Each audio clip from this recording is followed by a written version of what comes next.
Hi, everybody. It's Gene Simmons, and you're not, and you're listening to the Potter Than Hell podcast with Steve, BC, BB, and Dylan. But you knew that, didn't you? Ladies and gentlemen, welcome to the Potter Than Hell podcast. This is your last stop on the crazy train of hard rock and heavy metal. So sit back, buckle in, and hang on. Here we go.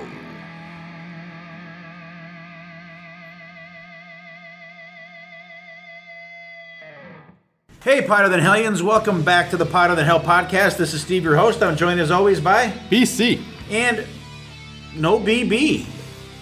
In BB's chair, we have Jen. Hi, everyone. Welcome back, Jen. Good to have you back today. And our keyboard player is... Dylan, thought you forgot about me. I did not. I don't forget about anybody. Good to be and here. That guy you hear in the background, I want to introduce he's been on the show a bunch of times.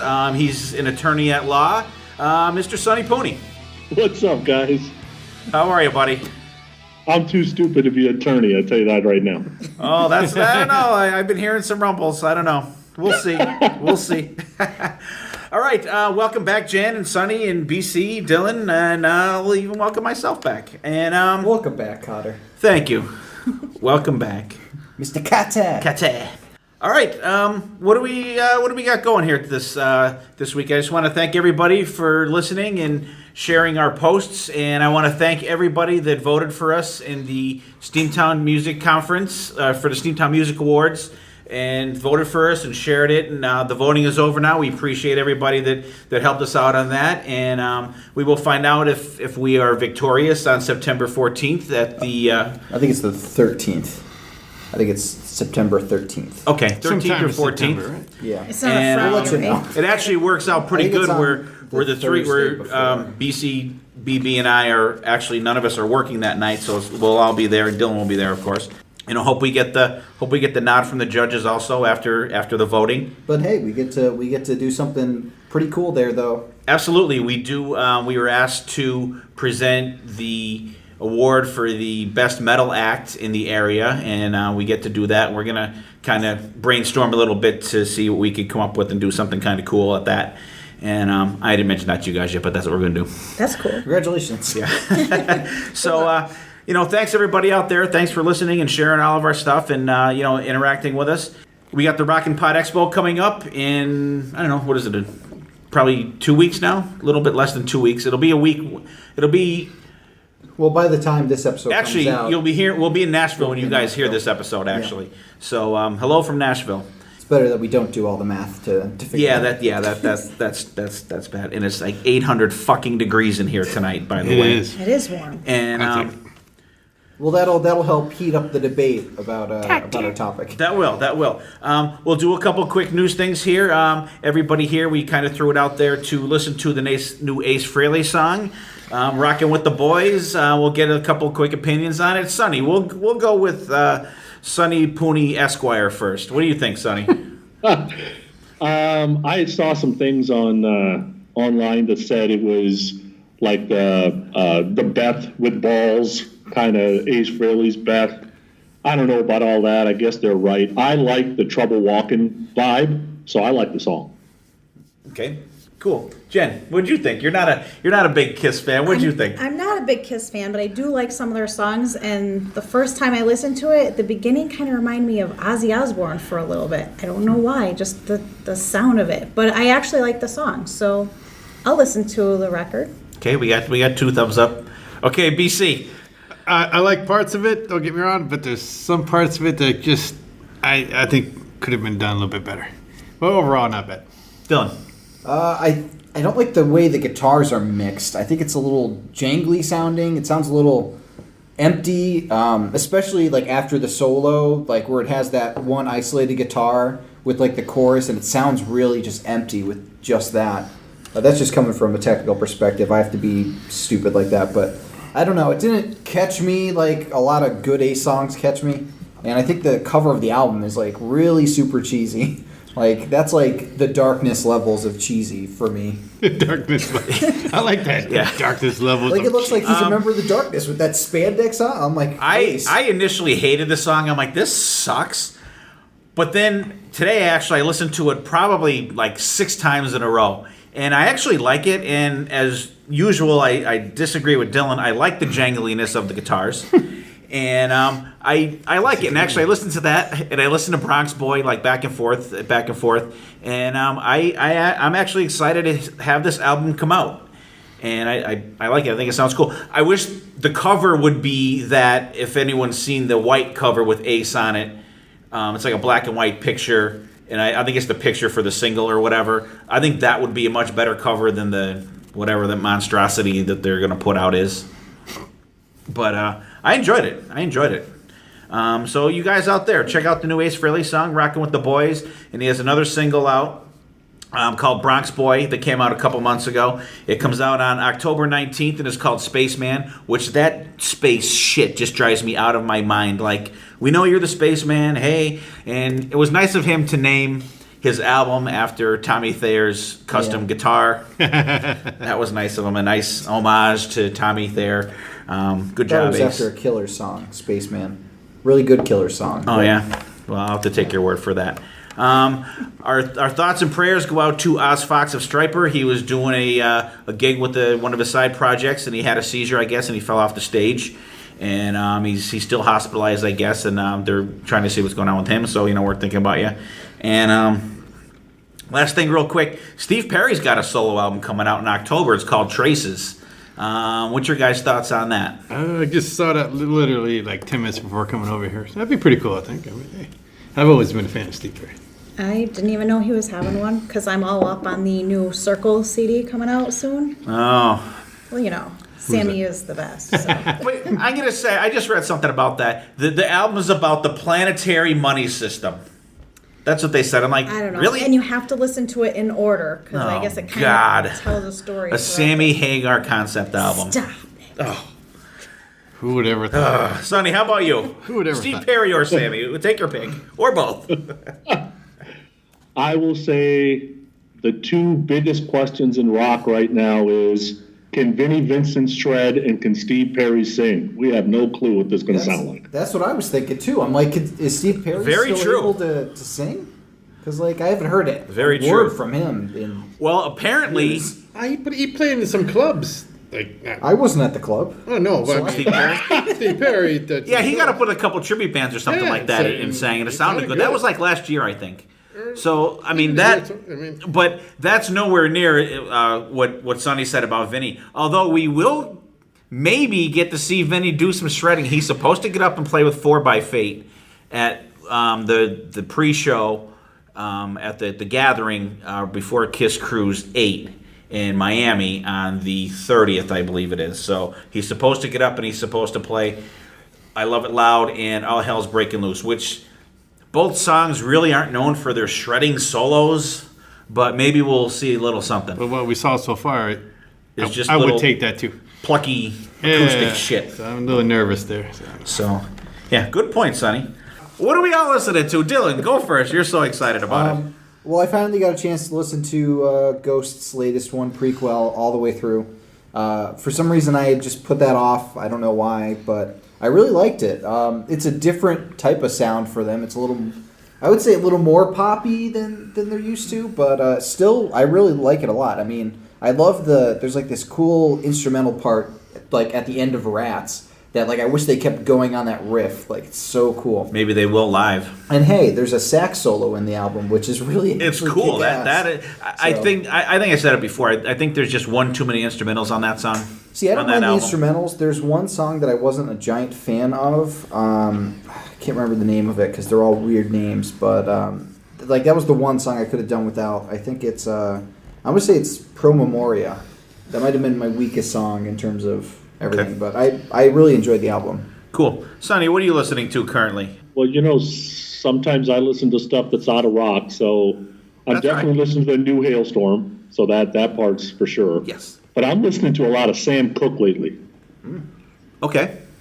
Cupid, Twisting the Night Away, Having a Party, Sam Cooke. I don't know. That's some old school stuff right there. Dude, you don't know who Sam Cooke is? I've heard the name. He's a legend. I've heard the name. He doesn't run in my circles. He Wow. inspired your circles part way. Did he? Okay. Is he an old guy or is he a new guy? He's an old guy. Is he old? Okay. He's an old guy. He's a very old guy. All right. I promise you, Sonny, before we come to Nashville, I'll listen to at least 2 Sam Cooke songs. They're only like 3-minute songs. So Actually, excellent, even better. All right, maybe I'll listen to 3. Send me 3 songs by him, and I'll listen to them, and I'll give you a review in Nashville. He's a staple. Jen, what are you listening to? I did listen to the new Ghost album too, because I was trying to decide whether I wanted to go see them in December. I think they're coming Yeah, around Yeah, here. they're the Kirby Center. Yeah, and it is a little bit different sounding than their last album. When I Yeah. saw them last year, they were awesome. So I guess if I listen to it more, maybe I'll like it better. But I think they're awesome. I think they're a great band. Yeah, I think they're just so much different from what's out there, been out there the last couple of years. I'm just thrown off that like the band is like the Nameless Ghouls. Like you don't know who's in the band besides the Right. main dude. It'd be like Kiss with all the guys with all the same makeup. Yeah, and like even in interviews, Although there it's like, are tribute bands that do that. even in like interviews, it's like a Nameless Ghoul said this. Yeah. It's Cool. And like they said that Dave Grohl played a couple shows as a Nameless Ghoul like back in 2014. So Oh like, yeah, well, that's cool. because he produced The Nameless Grohl. he produced one of their EPs. So Oh yeah, that's Yeah. cool.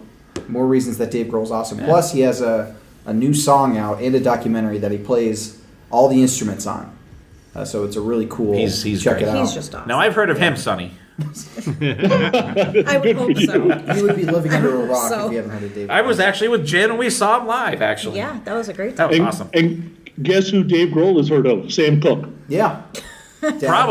Probably. He did. He has. Everybody's sure heard he of Sam has. Cooke. Well, I said I've heard the name. haven't, but that's normal. See, see, Jen's with me. BC, what do you got going? I've been just listening to the boys I've been pushing lately, the Bigfoot Boys. Oh, okay. Listen to their full album and their 2 EPs they put out before that. Can't That's get enough cool. Bigfoot. And the guys from Bigfoot even gave BC a shout out on their live chat last week, and I love the accent. maybe we'll insert it here. Is this guy? We had 17 today. Have you had 17? Yeah, that's nothing. I'm joking. 17 cans in a row, was it? Say hello to BC from the Podder Than Hell podcast. After 3. 1, 2, 3. Hello to BC from the Ballads podcast. Yeah! There's your fucking tagline. Okay. And me currently, I'm listening to like symphonic type rock, like Nightwish, and Sonny told me about this band Theocracy last week, and I just been listening to that. I like the big sound of it. I think it blows me away, that shit, and absolutely love it. All right, let's get into the crux of the episode. The crux. The crux. That's a new one, right? Crux.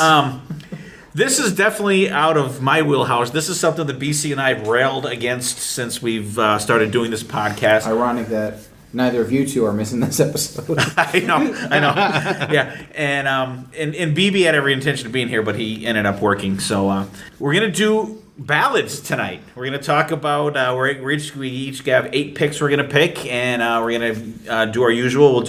We'll do 4 each, and then we'll do our gem, and then we'll do 4, and we'll wrap it up. When we start going, you guys just give a quick thing of how you approached your list, and then when you give your songs, when we go around, just do like 2 each. So we'll do that. So just like name one, then we'll talk about it. Name your other one, then we'll go back around. Who wants to go first this week? Why don't you let Jen go first? I Why am don't the we only let female. Jen go first?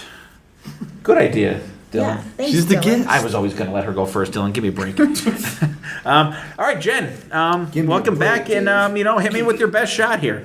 All right. Well, when you first asked me to come on about this episode, the first song that came to my mind that I absolutely loved as a ballad growing up isn't even a Van Halen song. Imagine that. Thank God. Come on, but that's still on my list. It was Steelheart, I'll Never Let You Go. I mean, he has an awesome voice. I don't know anyone that can sing that high. He's still just does. awesome. He still can, yeah. We've seen him Yeah. live a couple of years ago. I've never seen him, but that was the first song. So you want me to give my second one too now? Yeah. Well, we can just go around and talk about that one. Sonny, I know we've talked about Steelheart on an episode or two that you've been on too, and I know Sonny has the correct pronunciation of the singer's name. Miljenko Mativic. He's my favorite singer. Okay. See, I knew we talked about him before. Great vocals, and give us your thoughts on that, Sonny. It was, dictionary definition of power ballad in the late 80s, early 90s. It doesn't surprise me it was their biggest hit. It doesn't surprise me it broke them. I saw them 4 times that year. They were unbelievable that year and the next. Excellent. Hey, I mean, the guy was the voice of the main, Mark Wahlberg's singing voice in Rockstar, so. And that song. That was it, Marky Mark? Yeah. That song, his range is just like unbelievable, and like I didn't think he could do it live, but then we heard him at they played M3. M3, yes. And like it like shattered your eardrums, like when he would sing that song especially. I thought because he gets up there, I don't know how he does that. Like that's the range. Like then is crazy, but now is even crazier. Yeah, it's crazy. I like Steelheart. I mean. Of course, that was always the ballad that came up, but their first album I thought was real good.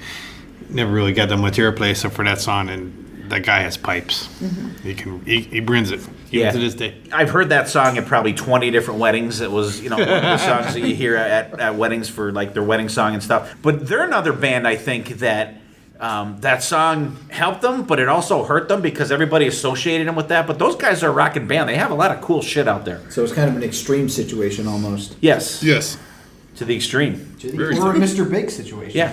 All right, cool pick, Jen. Good start. Give us number 2. All right, well, now I have to go back to Van Halen. So all right. you knew that was coming. When It's Love, it's my favorite song. The title's tattooed on my foot. It is by far my favorite ballad. I love it, even though it wasn't my number 1 pick. See, but you thought of the other one first.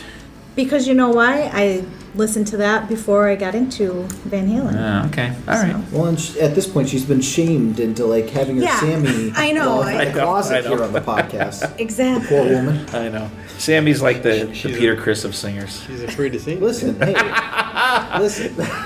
He's not the Gary Sharon in that case of Van Halen. Sonny, I know you're a big Sammy VH guy. Oh, yeah, big time. When It's Love is a great song. I mean, there's no denying it. So Sammy sounds great. I mean, that was probably the peak of his voice. I was going to pick a Van Hagar song, but I figured Jen would cover that.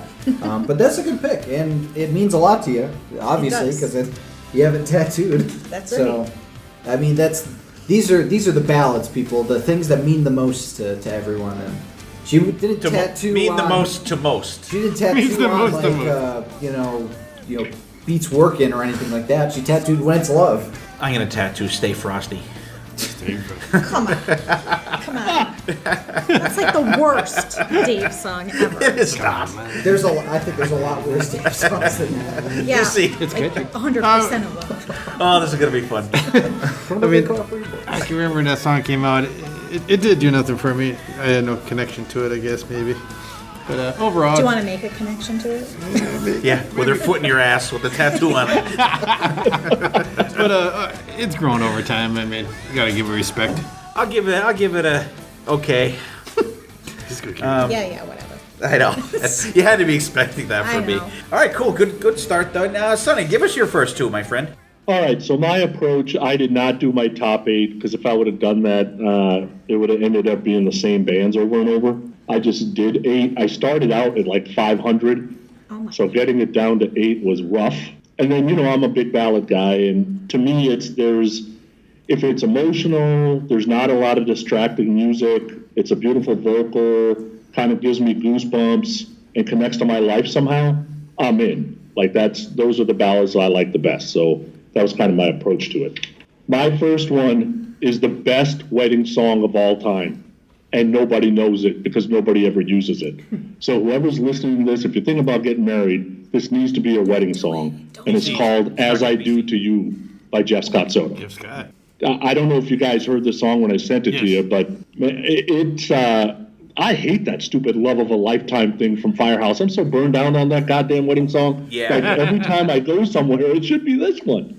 Now, that being said, I didn't use it at my own wedding. I guess that's my own fault. But yeah, I know. We had to use Now and Forever by Richard Marx because my wife is not a rocker. So, yeah, you know how that goes. Maybe if you renew your vows at some point, you can use the song then. You can bring it. Yeah. But the song is about, he's not too sure if he deserves the woman he's got. They're kind of from different worlds, but there's something about it that keeps them together, and he wants to be together forever with her. So it reminds me of my own marriage, right? So that's why it connects to me. But it's a beautiful guitar solo, and I'll tell you, the song's available. The easiest way to get it is on an album called Essential Ballads from 2006. I will tell you that album will get any guy laid. Just play it in the background.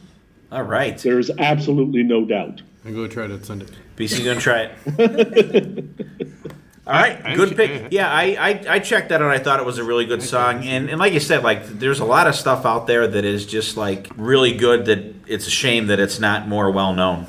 Did you listen to that one, Jen? I actually did. What year did that come out? 2004. Okay. It sounded more modern than the other ones that I was listening to that I think other people were sending in. I'm like, wow, this is more modern than old right. songs. But I liked it. I liked the guitar in it. It was a really good song. Yeah, I think Jeff Scott Soto is such an underrated vocalist. Everybody just associates him with whatever band he's doing because he's such a good journeyman singer. But his solo stuff is something to behold, and this song is definitely one of the ones that sticks out in his catalog, I think. I agree because I have this actual CD. Wow. See, Sonny, you'd be nice. I stayed away from Jeff Scott Soto because I know he's your guy there. But I actually have the CD because I picked up a bundle of CDs of his off eBay. Oh, okay. So it was in with all the I think it was 3 or 4 CDs I have. But he's a phenomenal vocal. He is. He's great. And Sonny, I'm glad that you are an attorney because you can fight the restraining order that Jeff Scott Soto has against you for stalking him. And but it's a great pick. I thought it was excellent and good pick, good under the radar pick. And I will post these songs on our Facebook page as we go out through the week. And this will definitely be one of the ones that we'll highlight. And good pick. What do you got next? All right, so we go from my current marriage to a song about my first marriage, right? So one of the things, like I said, it's if the song connects, and usually it's the lyrics for me, right? So next song I want to talk about is a Hailstorm song called Better Sorry Than Safe, right? So it's a play on words, right? Everybody says better safe than sorry. But the whole song is about, there's not really something wrong, but it don't feel right, and I'd rather just go take a chance and go make it better. And, so for those that have never heard the lyrics, it goes, from the moment I wake, I plan my escape. I'm not scared because I know there's something out there waiting for me, and I swear that I'll find it someday. Just wait and see. I don't care that you call me crazy. I can't stay. I just need room to breathe. Nothing left to say. Better sorry than safe. So when I first heard the song, I'm like, oh my God, that's out of my personal diary. That is amazing. And it instantly made me fall in love with Hailstorm. Excellent. I think our consensus around the table is that everyone's not really familiar with it. We'll definitely have to check that one out. I know it. I mean, I have the I've album. heard it. I've heard it a few times. But I was in Hailstorm before that came out, so I mean, she's just a her voice is just. We talked about her in last week's episode when we talked. I did the EP from them, and she's just an amazing artist. I won't even say just singer because she's a phenomenal songwriter, phenomenal guitar player, and just a kick-ass artist all around. Excellent, good picks there, Sonny. Thank you. BC. Give me 2, BC. I'm going to go with the Boys the Men, my first pick. Motown Philly back again. Motown Philly back again, boys. Another East Coast swing. God. It's a great song, okay? I jammed to it. I believe it. I tried to stay away from any kind of hit because I'm not really a hit person. I knew you were going to do that. I go. God forbid. I don't hits for a reason. Yeah, but I don't like hits. Ruins some bands. Anyways, I'm going to go back to 1988 with the band Roxanne out of Riverside, California. To me, back in that day, they were so many bands at the late 80s. It was just getting crazy. And I think they stuck out in the California scene, and they got signed to Scotty Brothers in 1987. And the song's called Not the Same. It talks about a relationship coming to an end, and it's just not the same, and move on. Now, did they have to put on the red light? No. No red lights on this album. Little Roxanne. I'm not familiar with that song, honestly. No. It's their self-titled album Roxanne, which was reissued back in 2009 with a lot of bonus stuff on it. Not the same. Not the Same by Roxanne. I'm sure I've heard it because I know we've listened to that CD driving around and stuff. CD, and They're just get on band. YouTube. They have the whole live show from back in the club days when they played. I mean, Another band, great band at the wrong they time. just came out. The late 80s is when everything just saturated Imploded. and imploded itself, I think. You familiar at all, Sonny? Yeah, because they're a California band. They, I think they made a major mistake because they came out like in '86, '87, and they released that cover of that Wild Cherry song, play that funky music. I like it, but It turns people off. I think so too. I agree. You never start with the cover because No. Alien Ant Farm. And that wasn't a good thing to come out Good with song. like I a like disco song at that time and place also. I mean, it was good, but That's how you you're get- trying to push yourself. That's how you get boxed yeah. in, is if you Yeah. release a cover, because everybody just thinks of you, Yeah. oh, they Oh, cover cover that that. song, and you there's can't put out a hit. Yeah. What do you got next, BC? Sorry, I got you mid-sip there. Then another band I've gotten into probably in the last 2 years, maybe, a band called Big Cock. Not only the band. Not only the band, but the guys in the band. Anyways, it's a fun band. I think Robert Mason, that's in Warrant now, and Lynch Bob throughout the days. And one of the guitarists from Ball Boys. Damn it. Carmen and Peace, help me out. Blue Murder? No. King Cobra, thank you. King Cobra. Anyways, it's four guys. I mean, they have like 3 albums out, and it's just a fun 4-piece band that just they're kind of like Steel Panther, but not over the top. And it's a song called "Don't Ask Me to Be the Faithful," which I just think it's kind of almost serious, but with a funny tinge to it. But if you ever get a chance, these guys are a phenomenal band too. Great band. Excellent. Yeah. That's another one I'm Yeah, not Dylan's familiar. shaking his head. I'm going to be Yeah. surprised if I know any of the songs that you say tonight. No, you will. You will. Yeah, he's I hope he's so. getting the more obscure ones out of the way early. I would love to Yeah. comment on Yeah. them. Sonny, you know these guys at all or no? Oh yeah, I got all 3 albums. I don't remember okay. that song too good, but I got all 3 albums. Oh, it's just. Yeah, definitely a band I to think it's check out. funny. I mean, it's not a bad. These guys are great, I think. But then again, it's not the environment for that kind of music nowadays. I don't think. That's true. That's true. Good picks, though. We will definitely. That's another one we'll post. I'm gonna post everyone's songs here. So So you might pick someone people to get out there and try something new, people. get off the map and go somewhere else. All right, good picks, BC. So I'll start off with my first 2 picks. I think I'm going to do... Well, first off, I picked my songs that kind of just catch me emotionally, either through, like, the music makes me, feel either powerful or sad, or, a good power ballad, I think, makes you experience something emotionally. All these songs have give me a swell of a feeling inside, I guess. It sounds cheesy, but that's just how it is. The first song I'm gonna focus on is a song from. By the way, Dylan gets his emotional side from his mom. Well, we have to get it from somewhere. Okay, I'm gonna start with a song for Faster Pussycat off of "Wake Me When It's Over," "House of Pain." Great song. Unlike most power ballads, which are about relationships with a significant other, this one's about a father, a missing father figure, and it's a really. You never think that Tammy Down would be the person that would have emotional, anything, because he's like, you think of Faster Pussycat, it's like party band, but this song, it really taps into something that I think is really rare for that band in particular, and it's a different kind of power ballad because you're used to like these cheesy love lyrics and stuff like that, and while a lot of bands do those good, Faster Pussycat was never one of those bands, so they went for something it seems like from the heart, because those are some real tough lyrics about feeling abandoned by a father figure. I mean, like, I'm alone again in the song. Like, it's so sad. And Tame Me Down actually does some really emotional singing, and it's a really cool song for them. Different, but a really nice change of pace, I think. It is good. Sonny, how about you? I'm not the biggest Faster Pussycat fan, but there's something about that song that I don't skip when it comes up on shuffle. So he's got something. Dylan's right. I mean, there's something about it that kind of grabs you. Yeah, I've always that song always kind of caught me a little bit. Actually, it actually caught me off guard a little bit because I had the first Faster Pussycat album when it came out, and I was like, oh, these guys are like gritty and sleazy, and then it's not deep in the album, but it's like couple songs in, and then it's a total like, wow, what is this?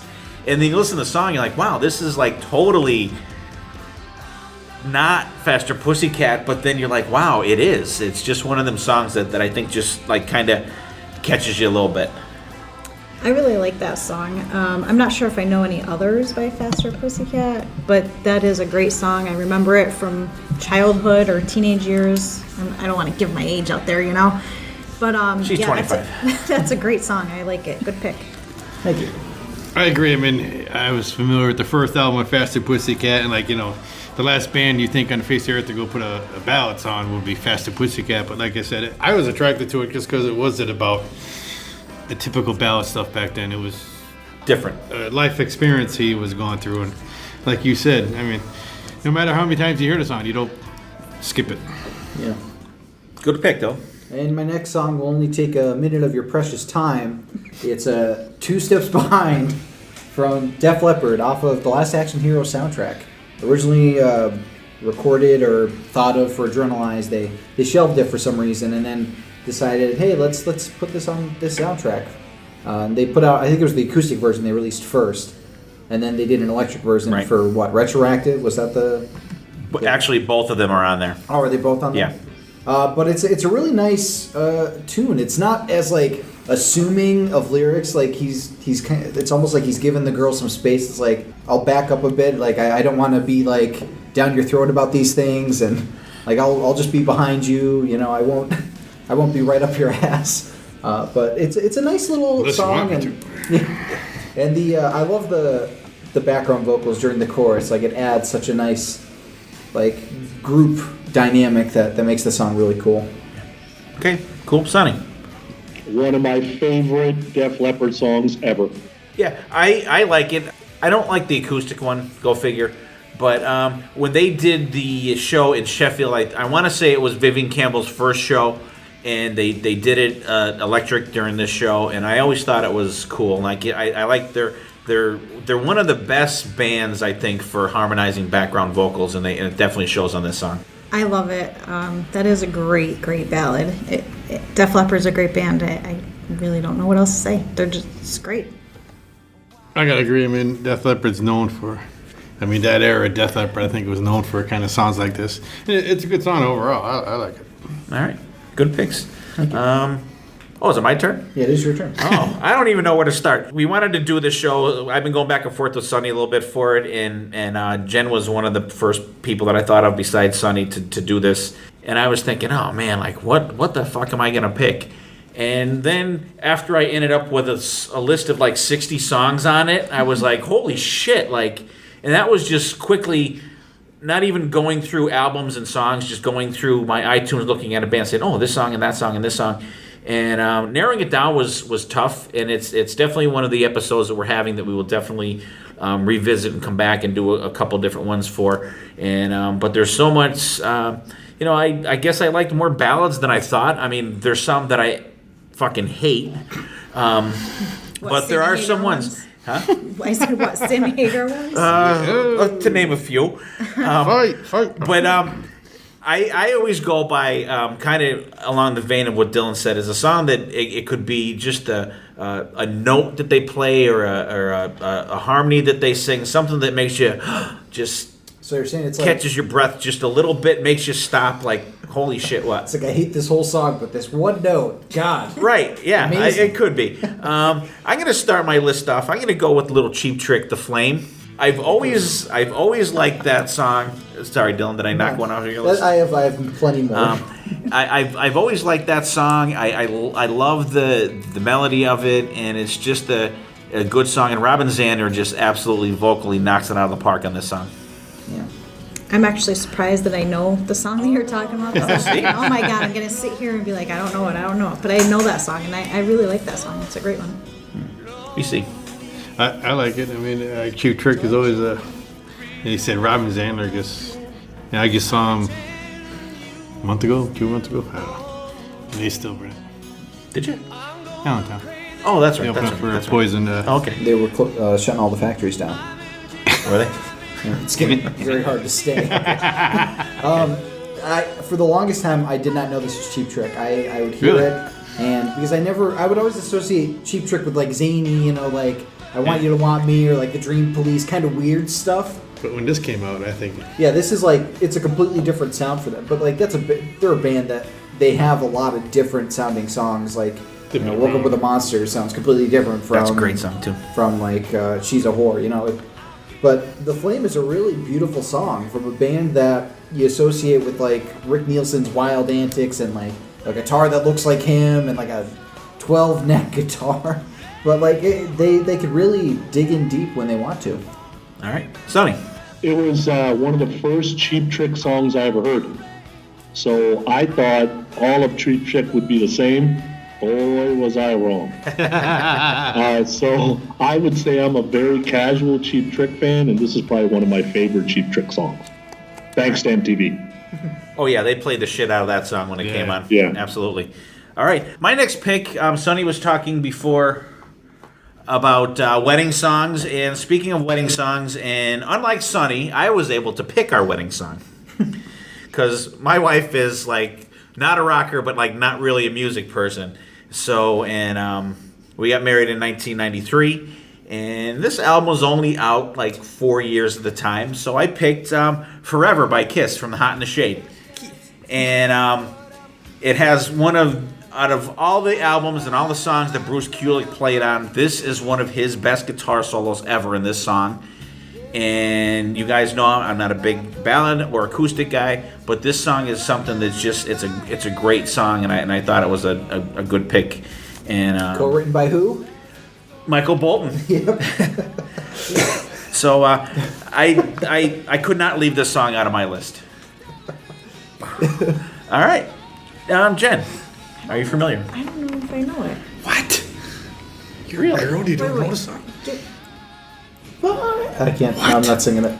I have to know it, but yeah. Okay, I know that song. Sometimes you just need a little note. Yeah, now that I can't start the song until that part. That's sweet. I think that's one of their better songs, in my opinion. See, Jen, the softer side of Kiss, Jen likes. I actually think Kiss does some pretty good ballads. Like I really like Every Time I Look at You. Like I like the Kiss Unplugged version better than the studio version of that, but. I think when they want to not talk about having anal sex, they could do really well. And Michael Bolton definitely elevated, the song. Because just think if it would just be Paul writing it, like there wouldn't be such great turns of phrase. Which I mean, there's not that many great turns of phrase in the song. It's a pretty simple song, but I mean, it's a beautiful song to have as a wedding song. And without it, who knows? I wouldn't be here. I was going to say, We knew Corey Dylan let without you this pick song. Kiss and didn't even think about a Bon Jovi song? I'm kind of confused at that. She wasn't music. I'm not done with my list yet. Well, I mean for your wedding song. Oh no! Back then, no. That's before Bon Jovi. Was that before? No, it's not. Before Well, it's I was before gonna Bon say Jovi. she got into Bon Jovi back. Yeah, no. Sonny, what do you think? I love that song. So when I tell people, have you ever heard of Kiss? And they say, no, those are those makeup guys. And Forever and stuff like Every Time I Look at You, a couple of songs off Unmasked. I'll hand that to them. They're like, that's Kiss? Right? So I think people don't give Kiss enough credit. And you're talking to Paul's at the peak of his voice right there. I mean, Absolutely. 82 to 87, like you can't beat Paul. No, not at all. We're back to our second round of picks. Jen, what do you got up next? All right, so this song, even though it's an older song, I just kind of started like it back in 2008 when I was in the middle of getting divorced. Me and my friend were driving around and Tesla Love Song came on. And the lyrics, Love Will Find a Way Back to You, just hit me because obviously I'm lovable, so it will come back to me. It will come back to me, damn God it. damn it, whether someone likes it or not. And it did. And it did. So this is why I love that song, and I love ballads because, like Dylan said and Sonny said, they mean something to you. You know, like there's a reason. It's either a lyric or just anything, and so that's Could why just I be a picked that phrase. song. Could be, or a note, like you said. Another great pick, I think. But I mean, one of my favorite bands, and I picked another song from the band, not that one, because, like you said, the song has to have a little bit more substance. Right. I'm still pretty mad at Tesla for not playing Coming at You Live Electric the 5 times I freaking saw them. Maybe they will in October when they play. I keep Penn saying Street. that, but they played it acoustic last time, and like, you don't play that song acoustic. That's like an opening. You know what song. we'll do? Troy Laketta, it will be at the Expo now when we're doing this. Come on, Or man. tomorrow, I'm sorry. And hopefully you could give them your gripe. So I've heard Love Song live more than I've heard Coming at You Yeah. live. It's Terrible, not terrible. bad. It's not my favorite Tesla song by any stretch, but it's a sweet little song, and it's a hit for a reason, I think. Sonny. For all the bands we talk about that came out too late in the 80s or just missed their mark or should have been bigger, Tesla's one of the bands that came out at the right time. They had the rockin' songs at the right time. They had the ballads at the right time. They split up at the right time. They came back at the right time. Did the covers at the right time. Like, they've done everything right, and they're still going. I love this song. I think it's great.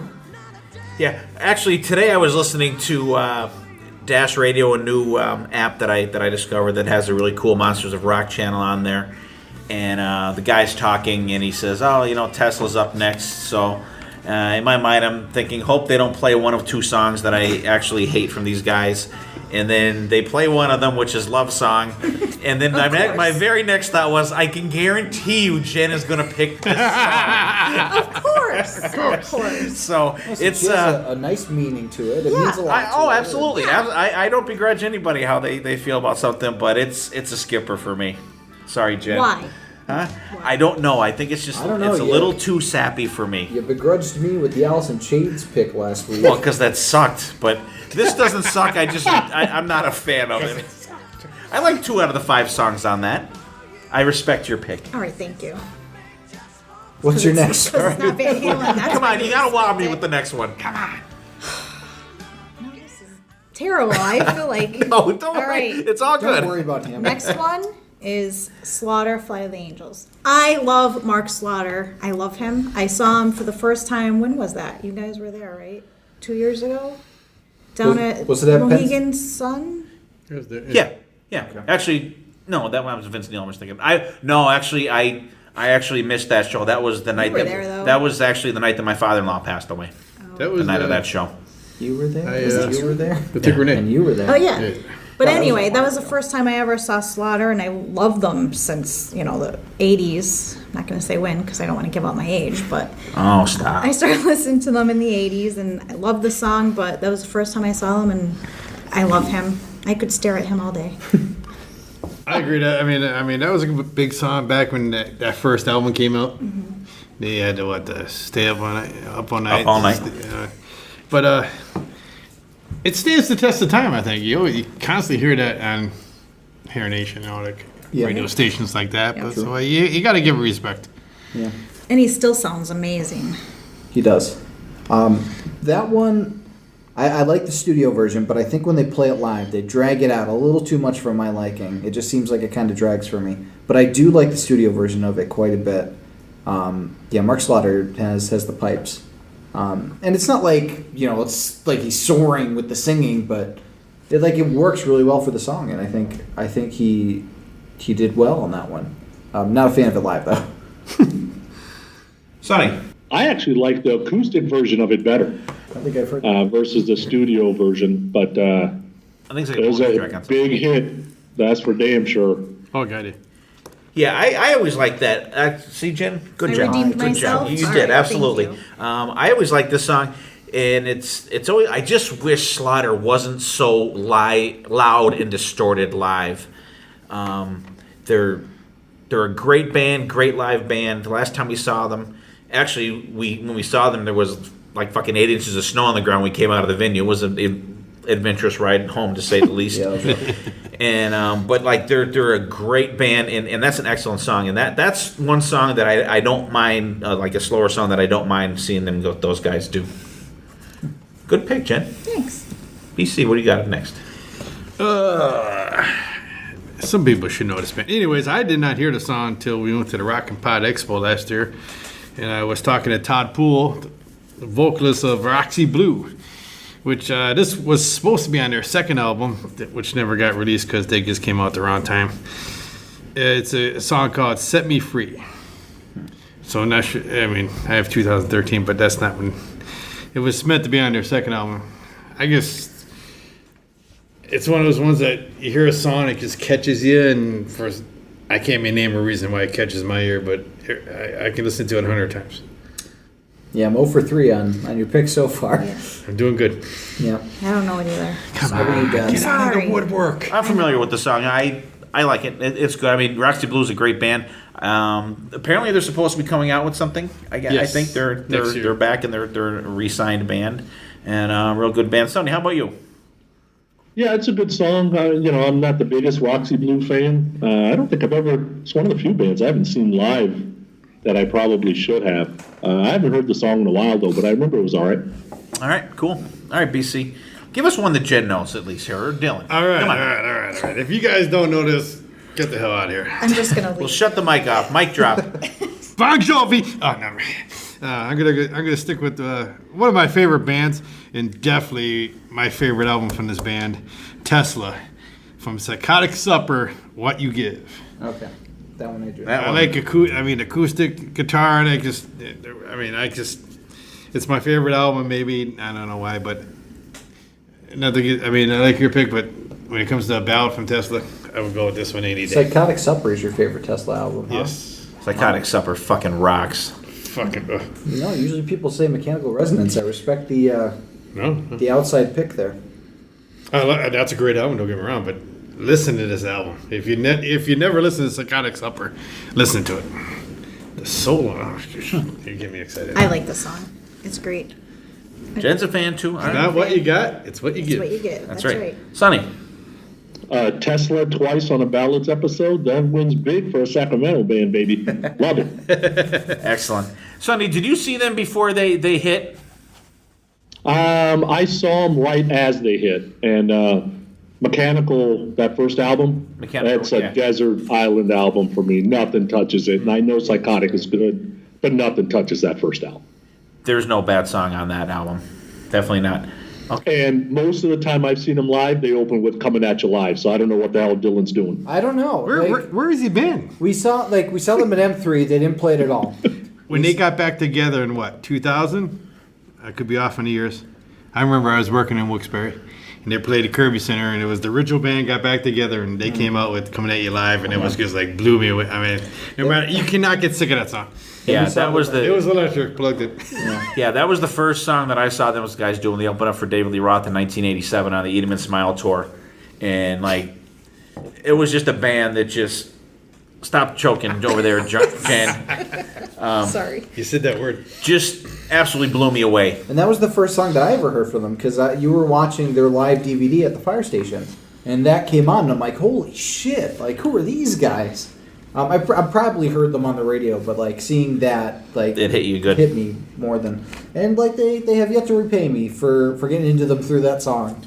Just keep playing Well, it acoustic, we'll hopefully we can talk to Troy tomorrow. and then next time they'll do Modern Day Cowboy acoustic, and that piss me off even more. There you go. All right, good picks, BC. Dylan, what do you got up? Okay, my next pick, I wasn't expecting to go, but I can. Yeah, it was. Yeah, we'll go to Sonny after me. Okay, sorry, Sonny. That's okay. I don't have the bouncing Paul Stanley to put in front of everybody today. That's okay. I think the next song I'm going to pick is a song that has always struck me emotionally, and I'm going to get a lot of flack for this, but it's like a kick-ass song, and literally walk up to anybody on the street, and they're going to tell you the same exact thing. I'm just going to wait a minute just to build up the Dramatic tension pause. on it. But I have to say, well, actually, there is a little explosion in the song. Deterrent. No, I just have to open with Once Upon a Time, I was falling in love, now I'm only falling apart. Nothing I Could Do. It's a total eclipse of the heart by Bonnie Tyler. It's an amazing song. It takes you on such a journey. It starts off like at a really kind of like moody, weird place, and like this woman is singing her heart out, and then it just kicks in with the chorus, and it keeps you uplifted and soaring throughout, and you just feel this woman's journey, and it's a song that hits anybody emotionally if you listen to it. But isn't that the one that she sings on the battleship with all the guys? Possibly. But like the no, I'm sorry. That's fucking Cher. No, I'm sorry. No. Yeah. but like the Let's lyrics. turn back time. I'm sorry. Yeah. No, that was a huge back in the day. But the lyrics of it are just such a think so that's- visual. Like your love is like a shadow on me all of the time. I think that song was always on every hour on the radio stations back in the day. Yeah, when that was out. But I want to say somebody did a cover of that. Yes, they did. I can't I think of don't know who. who. Like a hard rock cover of it. Like, didn't Molly Hatchet or someone do that song or something? No, they did Hide Your Heart. Hide Your Heart. Okay, I knew there was a heart in there. Somebody did a cover of that song. As soon as you said, I'm like, I thought you were going to go with the, and you said Bonnie. I'm like, oh. No, Bonnie Raitt's version is absolutely perfect. It's so good. No, I can remember that song. It's Bonnie Tyler. Bonnie Tyler. Bonnie Tyler. Yeah, that's what I said. Bonnie Tyler Yeah. earlier. I was Okay. thinking Bonnie I Raitt am for some totally reason. with It's Dylan, Bonnie though. Tyler. This is an Turn absolutely around. great song. Yeah, I know what you're talking about. Yeah. Turn The- around, bright The radio edit kills it though because it cuts the intro short and there's not as much of a build up. So it's like It's like a radio edit. Yeah, it's like the version of Pour Some Sugar on Me that starts with the guitar boy. Like it's the shitty version, Yeah. but like you need the extended version with the living like a bomb, the bomb. Like when they cut Love in an Elevator. Yeah, like and if you, I don't know if you haven't heard to it where you've been living, but if you haven't heard to it, listen to it. It's one of the most emotionally powerful songs you will ever hear in your life. Just one man's opinion. Oh, you're right. PC. I love it. Oh, you did too, right? I remember I'm with being them. on the radio and there was a video and I can't remember what the video. You're thinking of Cher. I know all the words to it. If that makes As soon as you said better. that, I remember this rock band doing a cover of it. Yeah, I thought you were going I to say did that, too. and then you said, I'm like, I have to go with the original on this one. Yeah, the originals. Yes. okay. Sonny. It's a great song. I was waiting for you to say that it wasn't a rock song. Everybody at the table was. No, because actually Dylan asked me about that yesterday. I'm like, yeah, fuck it, it's a ballad. I don't give a shit. You know, It is. It puts the power in power ballad. I don't know about that, but good song though. I don't mind it. I don't mind it, and that's one that you kind of learn by osmosis because when it was out, you heard it everywhere you went. You know, you turn on. Our radio stations back then that actually played that music, like KRZ and like I don't know whatever the other ones were around here. Like you would hear it all the time. Plus the Dan band did the I fucking need you. Yeah. I fucking need you more than ever. Good pick. What do you got next, Dylan? Well, I'll get my cred back from everybody that thinks that's a shitty song, which you're wrong. No. We all agreed here. Even me. This one is a hot track off of Empire. I'm sure BC knows exactly what I'm talking about. Silent Lucidity. Nice song about lucid dreaming. It just takes you on a journey. It starts off with this like almost lullaby-like acoustic guitar and like such a cool riff. And Jeff Tate's vocals are like hush now, don't you? It's like such a nice soothing tone, and the chorus is just so uplifting. And it's like the nice like ah. It's like another song that takes you on a journey, and you can picture the lyrics as they're sang to you softly by Jeff Tate. I love it. I think it is a great song. I've always liked it. It's one of the few like slower ballad type songs that caught me instantly. That was another song that was going to be on my list, and it's one of those songs that gave me that factor, and I think it's great, and it still to this day even translates good with Jeff Tate or Tyler Torrey doing it. Yeah. I know the song. I know every single word to the song, and this is gonna make no sense. I don't like it. I don't know why. Really? Yeah, make no but like sense. for the last 20 years, anytime someone talks about that song, I say I hate it, but I don't really know why I hate it. Maybe I don't really hate it. I don't know. How can you Love hate to that hate song? it. But I know all the words, so I don't. It doesn't make sense. I think the song is. I don't know. I know all the words to "Don't Stop Believing," and I don't like that either. So I think the you song's just heard it so phenomenal. much, it's just osmosis. Maybe that's what Yeah. it is. this is not only a song that you not fast forward, but you turn it up.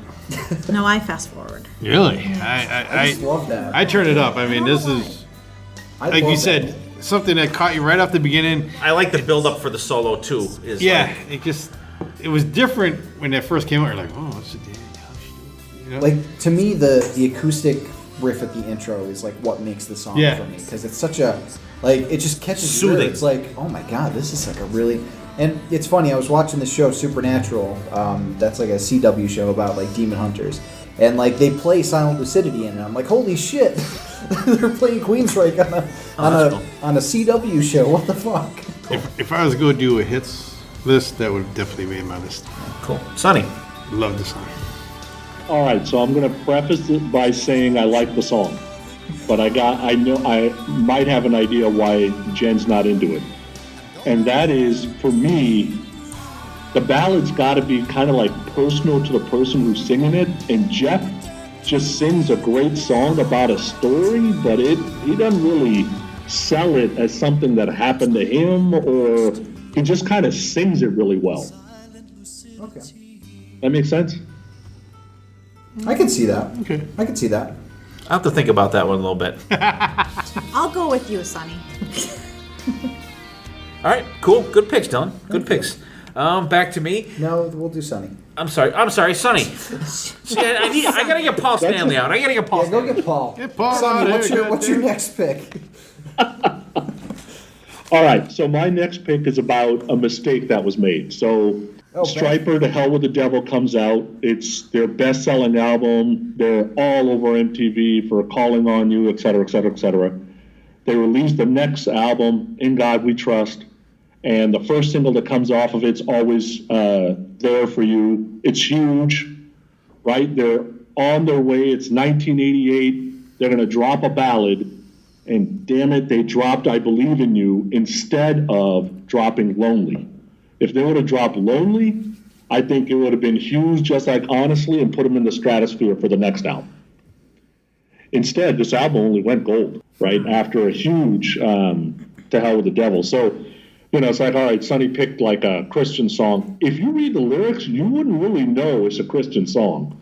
There's a song called Lady and a song called Lonely that Michael Sweet wrote that you can't really tell what it's about. And it's just a really cool song. So I don't know if you guys have ever heard it. I know I've heard it, but I'm gonna have to revisit that one. Jen, No. BC, What's the title again? Lonely. Lonely. Why am I It's drawing? on In God We Trust. Remember, I was lonely, lost without your love, sad and lonely without you. It sounded You know what? familiar. It sounds familiar. I'm drawing a blank for some unknown reason. Yeah, I remember that one. I like it a lot. It is a good Striper song. And Michael Sweet can sing the fuck out of anything you put in front of him, and if the lyrics are as heartfelt. And Although Michael Sweet would probably not put it that way. No. And Michael Sweet there, he was on Facebook Live doing, "Oh, my voice has gone downhill in the years." I'm thinking, what? I think it's sure gotten what he better. considers downhill. Yeah, I'm thinking. I He think he's gotten still better. sounds Good pick. phenomenal. Hey, you know what? You cannot go wrong with Striper. Striper, no. Look at Yahweh, like, holy shit. Oh, yeah. Crazy stuff. Good picks, honey. All right, so my next one is I'm going to pick an alternate because I had a Steelheart song. It wasn't I'll Never Let You Go, but why give Steelheart two songs, I guess. So I'm picking an alternate here. Sonny's going audible. Remember Lord Tracy? Yes. Yes. Okay, so that first album, Deaf Gods of Babylon, has a ballad on it called Foolish Love. And it's totally about him, like, stalking, right? So, I'll write you letters I'll never send. He's never talked to her. He just kind of watches her, but he's totally in love with her. It's one of those funky songs from a really fun band that does not fit the rest of the album, but it catches you by surprise. And Terry does a really good job singing it too. I'm gonna have to. I am familiar with them, but I am not familiar with that song. We'll definitely have to check that out. I have the CD. I'm drawing a blank on the song though. I gotta check it out. Yeah, definitely. I'm gonna say probably negative on Jen, right? No, sorry. Okay. Okay. You're gonna have to tune in I know. when I post all these. I am. Does it make All right. Good, excellent picks. Or Stucco Striper. Excellent picks. Not a bad thing to be Striper's good. stuck You on. cannot go Striper, bad you with can't go Striper. wrong with Striper, And sure. Kick Tracy, that album is friggin' excellent too. We'll definitely. Maybe I'll post something else of them too. I'll post the Rocket song, then I'll post I that. love the Madonna songs on the Dick Tracy soundtrack. You're right. Yeah. Oh, good. That's what she was going with Warren Beatty. Okay, if you say so, no. I'm gonna go with this song here, and I know Dylan's gonna be shaking his head because he told me yesterday that he hates it, that it sucks. But I can't remember. this is a song that I like, that I think is cool, and this was one of them songs. The first time I heard it, I was like, "Wow, this is different and really cool." And I love duets sometimes when you get different people singing. And I actually like the live version of this better than the studio version. Although the studio version is really good, but I prefer the live version. It's Picture by Kid Rock. Okay. Like it, yes. He sings the original one with Sheryl Crow on the Cocky album, and then he sings the live version with Gretchen Wilson on the Live Trucker album. And it's just a cool song. You know, they're both fucking other people, but they miss each other. And you know, he's out to drink her away. She's going to church. He's out to drink her away. This is an audio And podcast. Listen and watch it. but I think it's a really good song. I really, that's one that I like to hear all the time. Do you want to sing a duet? Maybe Jen and I will sing it. Because I know all the words to that one too, and I look actually out. like that one. We're going live, Love people. that song. 1, 2, 3. I think I've sang at karaoke a couple times. I don't know. If we're out some night, maybe you and we'll I will do it sing up. at karaoke. All right. Yeah, go to We'll karaoke. get the Plan a cameras date. rolling then. All right. Going We're live. not going to do Islands of the Stream. No. I like that one. I like the song. I know what you're talking about, Sheryl Crow. I think Gretchen Wilson's hotter, so I'm going to go with Gretchen Wilson in the live version. All right, Dylan. There's not many. Here we go. There's not many artists on this planet that I hate more than Kid Rock. Really? He does not deserve any of the fame that he has. Why? Because his music sucks. He's not rock. He's not rap. Well, he tries to be rap. He doesn't have the cred to be rap. No, he's not rapping He's like- later on now. He's versatile. Who combines Sweet Home Alabama and Werewolves of London and makes it sound like shit? Kid Rock. That's who. Wow. And yeah, Sheryl Crow sings great on the song, but Kid Rock is a terrible, terrible musician. I don't like him at all. The song. Wow. The song was played way too much for me.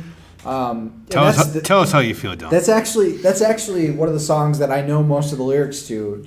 But See? I fucking He's hate full it. of shit. Him and his girlfriend fucking sing that to each other all the time. Christine does like it. Christine See? does like it. There you go, bam. But I fucking hate it. I cannot Doesn't stand mean it. I'm gonna make a playlist for Nashville. I'm gonna play that song like fucking 20 times. I'm gonna put it on there. Are you gonna put on the mission for BB? I am. I'm gonna torture you, motherfuckers. put on 12 Mr. hours in the car and down, and 13 hours. We'll put on on the way Mr. home. Roboto on repeat. God, yeah. Picture is such a. I hate Kid Rock. I'll leave it all at right. that. Get over it. All right, there's our first round of picks. Wait, what does Sonny think about? Oh, I'm sorry, Sonny. And Steve, you're missing a pick. And you're also you have one more pick too. Oh, I am. Oh my He's cutting god. himself short. This is what happens when we talk about Kid Rock. See, Dylan's got me round up now. Yeah. You're actually out of my bang zone. I have never heard that song. So I Get got out. to Really? Wow. You're not missing much. Listen to the live one. Listen to the live one Listen first. to one with Gretchen Wilson. Absolutely. All right. And pull up a picture let's of Gretchen see. Wilson, What am too. I going to pick next? I got a couple ones here. I'm going to save that one for later. I'm going to pick this. We had this artist drummer on our show last year. Did an interview with Johnny D. So I'm going to pick a Doro song. It's came out in 1998. It's called "Love Me in Black," and it's a very mellow song for Doro, and her voice is just one of them it's one of them songs that catches me. I was like, holy fuck. And I actually came across it by mistake one day. I was watching videos on YouTube or something like that, and this is probably 10 years ago, and I just happened to come across that. I'm like, oh, Love Me in Black, it looks kind of cool. And I'm like, I was expecting a typical rocking Doro song. And it was like this ballad, but I'm like, wow, I really like the song. So it's very cool. I don't know if anybody here is even familiar with that at all. No. Can't say I am. Sonny? Not at all, and don't really like Doro either. Oh, really? I like Doro. I'm familiar with a lot of Doro stuff, but this is drawing a blank for me. Yeah, so you guys definitely check that out. And actually, I watched Doro live at Vakin last week. I was able to catch their show streaming live, which is crazy because they're like 5 hours ahead of us. And great rockin' show. So definitely check that out. Love Me in Black from Doro came out in 1998. And all right, there's our first round of picks. First round. And that'll take us quickly to our hidden gems. Hello, this is Sonny Pooni. I am an attorney that represents Mr. Down from the band Faster Pussycat. We are suing Steve Wright and the Potter Than Hell podcast for defamation due to Mr. Wright's libelous comments regarding the song You're So Vain. Mr. Down has a personal statement for Mr. Wright, and I quote, "Who the fuck are you to criticize my band? Make one nickel in the music business, and then you have earned the right to have a fucking opinion and talk about me." Close quote. Mr. Wright, I implore you to cease and desist in making any comments regarding or relating to Faster Pussycat or Mr. Down himself. Thank you for your time. That's awesome. That's awesome. So when I get to rebut, I'm going to say, well, I'm sorry, Tammy, that fucking You're So Vain is not even your own fucking song. That's awesome, though. Are we putting that in somewhere? Yeah, we're gonna put that in this episode. Okay. I knew you guys had something fucking cooking. Yeah, that was. And actually, we did a whole Faster Pussycat episode yet that we didn't. We're saving for like something for a day where we're all hungover or something. We don't feel like fucking recording. Oh my god, that's awesome. Yeah. All right, let's do our hidden gems this week, and we will start with BC. I'm gonna go with the I discovered totally offhand. Hard Riot, not to be confused with Quiet Riot. It came out in this album is called Living on the Fast Lane, 2012. It's like a 4-piece straightforward rock and roll. Like songs, Get Ready, Don't Need You. Just some good guitar. Just nothing fancy, nothing go to change the world or anything. Just throw it on if you're in the garage and rock out. It's just good old rock and roll, I think. Check Hard Riot. What was the album name? Never even heard of him. Hard Riot, living on a fast lane. Yeah. It's Hard Riot to self-destruct. Hard Riot. All right, This one's from 2012. They have another one from 2014. I want to say too. I can't name one person in the band because they're not familiar. All right, anybody familiar with them? Can't say it's I am. Nope. No. Okay. Check them So out. definitely one to check out. Absolutely. I wrote that down the wrong spot. Okay, no problem. Jen. All right, so I stuck with the ballads, and I was kind of contemplating what to pick, and this song kind of takes me back to last year when my daughter decided that she wanted to move to South Carolina by herself, and I had to drive her. Move? Yeah, I had to drive her all the way down there, and she kept saying, "All I want to hear is Harry Styles' Sign of the Times." I know Dylan knows this song. I do know that song. I had no idea what she's talking about. And she goes, "When you hear it, you'll understand. You'll like the song, and it kind of, I guess, put her in this perspective of moving. The lyrics are, "Just stop your crying, it's a sign of the times. We got to get away from here. Just stop your crying, it'll be all right. They told me that the end is near. We got to get away from here." So that's all she wanted to hear on this, I guess it was a 14-hour drive to South Carolina, and they played it one time. She wanted to hear you hear it. Yeah, I think that's what it was. She wanted to hear. She wanted me to hear it. And Harry Styles. He used to be a member of One Direction. Yeah. But his solo album is actually kind of rocking. Yeah. He's like that Sam Cooke guy, BC. Honestly, though, like it's like for being in like a boy band, you wouldn't think his album would be as rocking as it is. He actually did, the BBC One Lounge where like they do like the covers. Yeah. He did a cover of "The Chain" by Fleetwood Mac. And it's really good. Cool. But that song's great. Cool pick. Times.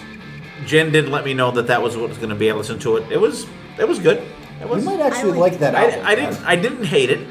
Like it's lighter than you're used to, but like it has some pretty It good. was pretty good. Pretty rocking parts. Are you familiar with that at all, Sonny? I know a little bit of Harry Styles. Yeah, it was a good song. Okay, cool. I know BC has no idea. No. All right, good pick, Jen. Sonny, what do you got up? All right, so I never give my best friend enough credit, but and I know you guys do this a lot amongst yourselves too. Is like somebody will come across something and say, "Oh, you know, Steve will love this," and then BC will send it to you, and then you'll listen to it, that kind of thing. My best friend does the same thing for me, and so he sends me this thing on my phone called Project Aegis, and it's a song called "Angel in the Ashes." So I'm like, okay, I've never heard of this shit. So I go listen to it. I'm like, who the hell are these people? So basically, it's an all-star charity song for the homeless in Greece, and it was released in 2006. It's got 1.1 million views right now on YouTube, and it's 6 members of bands that probably not very many people have heard of except for one, and but they're all great in the genre that they're in, just nobody knows who they really are. So Matt Smith is probably the most talented guy in it. He's the guy who wrote the song. He's the lead singer for Theocracy, and the guy's got an amazing voice. Rob Rock, who the guy, remember Impellitteri? Yes. Remember that band? Yeah, Rob Rock was a singer there.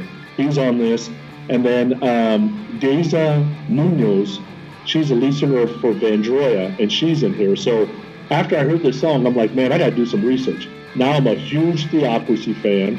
I'm a huge Vandroya fan. It's one of those songs that it's like magic that sprouts into other magic. So if you haven't checked it out ever, it's called Angel in the Ashes by Project Aegis, Aegis. Yeah, I don't know if anybody else checked that song out. I checked out, fantastic, and that's what I was talking about before, like the symphonic kind of stuff that has a really big sound to it, and I thought it was great. I don't know if anybody else checked it out or not. BC? I gotta check my notes. But I've heard the name before. Okay. Yeah, definitely check that out. It's a really cool song. You have a couple different guys singing, and you have the two different girls singing. It's just a great song. Excellent pick. And Dylan, what do you got up? I was perusing the new releases from iTunes as I'm wont to do, and I came across this band that just released a live album. The live album's called Live Darkness, and it's a band called Night Demon, and they sound like an old school, like New Obnum type heavy metal band, but they only formed like 2012, I want to say. They're from California. They sound like old school heavy metal though. A really awesome band. They have 2 other albums out besides the live album, Curse of the Damned and Darkness Remains. They're all on iTunes. Really awesome sounding band, and I know that you had saw. I don't know if you checked them out, but I know that you saw them and put them on your iTunes. Deck. Yeah, I did see them, and I checked out 1 or 2 songs that I really liked them, but I didn't get a chance to really get into it though. But they're really good type of old school type of metal sound. BC, you would definitely like them. Yeah, definitely. I meant to tell you about them, but Night Demon, what is it? Night Demon they're called. They have like 3 albums out. One's a live album. But I don't think Jen will be rocking to them anytime soon.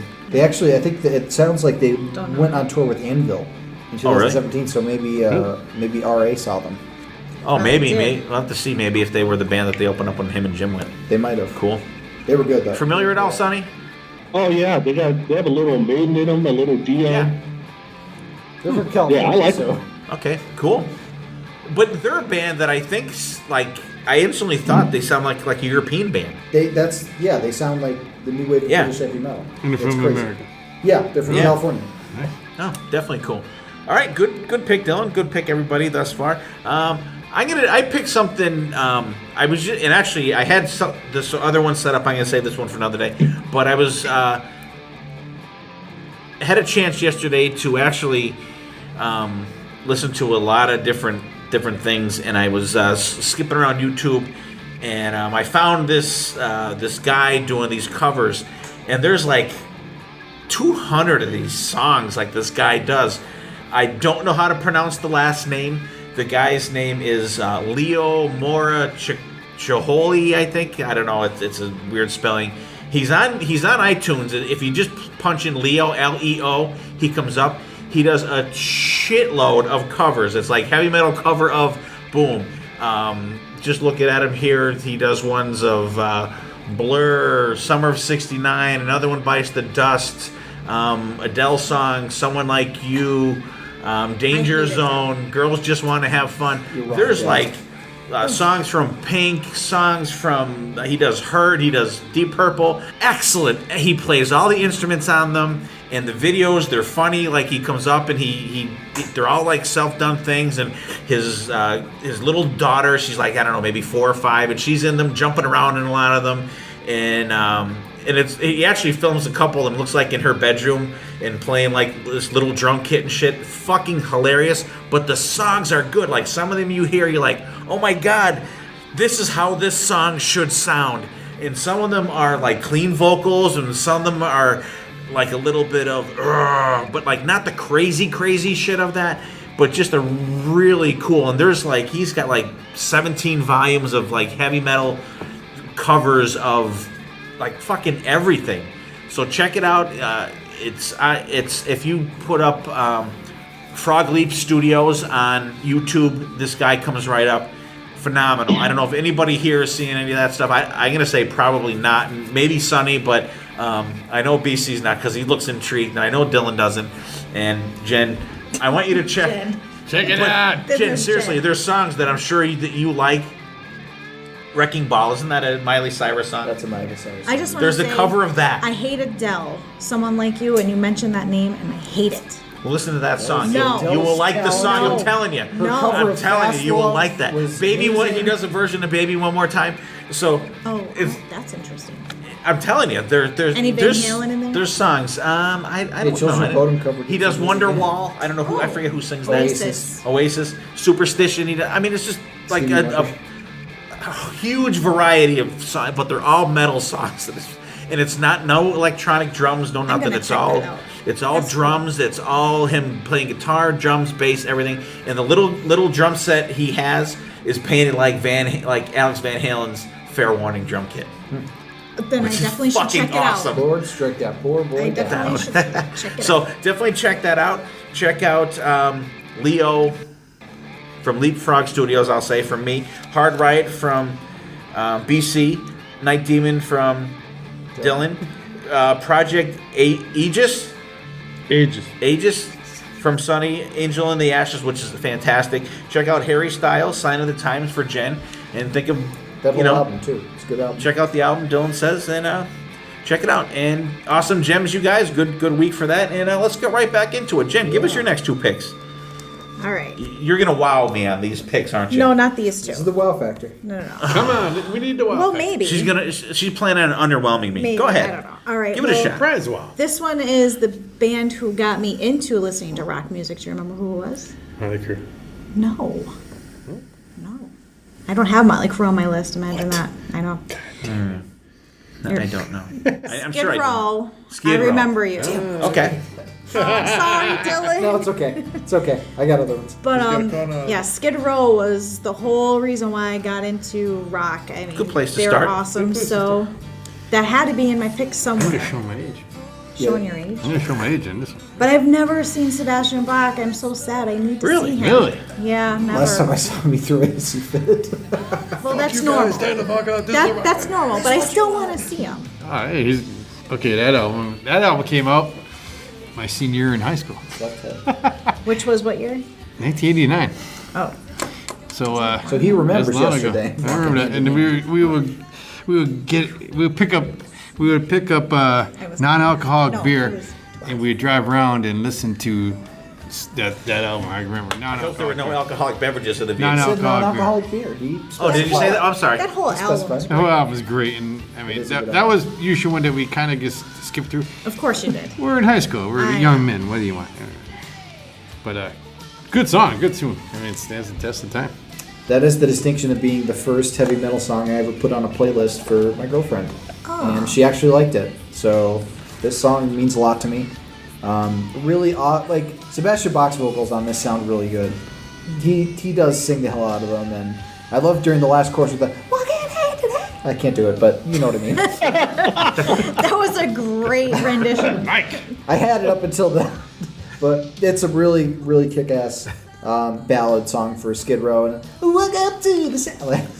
Starts off with a cool acoustic Yep. guitar, and Sebastian into sings it. the fuck out of it. Yeah. Cool. All right, Sonny. best two versions I've heard of this song. One was on the studio record. The second is with ZP, the new singer. So if you haven't checked out New Skid Row, ZP kills it. I'm afraid to. Don't I don't be. want to be He's disappointed. good. No, he's good. He's good. ZP's good. Yeah. Don't be. I saw them 4 times on Kiss Cruise 6 with him, Really? and trust me, I would tell you if I thought he sucked. I agree with you. I know where you're coming from. It's hard to look at something that you love so much with somebody different. Kind of like Van Halen. Yeah. Go back to that. Yeah, it's like looking Exactly. at Van Halen with fucking With Sammy Sam, after Dave. You're like, You know what I mean? But this Yeah. guy, like Sonny, Steve, this guy brings it. He All right, does. I'll try. I agree. Sonny, good call on that. I enjoy. I actually don't mind this song. It's I skip it maybe 70% of the time. I don't skip it every time, but it's not bad. There's a really cool, and I think I did this for one of my hidden gems one time. There's a really cool like punk cover of it on Punk Goes Metal by the Ataris, who also covered Boys of Summer, which is also a really good cover. But it's a cool like sped up version of it if you're not a fan of the pace it's at on the studio album. So. I Remember You Too is on one of the later ones with Johnny Salinger. That sounds cool too. Remember Yesterday Again? Yeah. I still remember you. Good pick. Thanks. What do you got up next, Jen?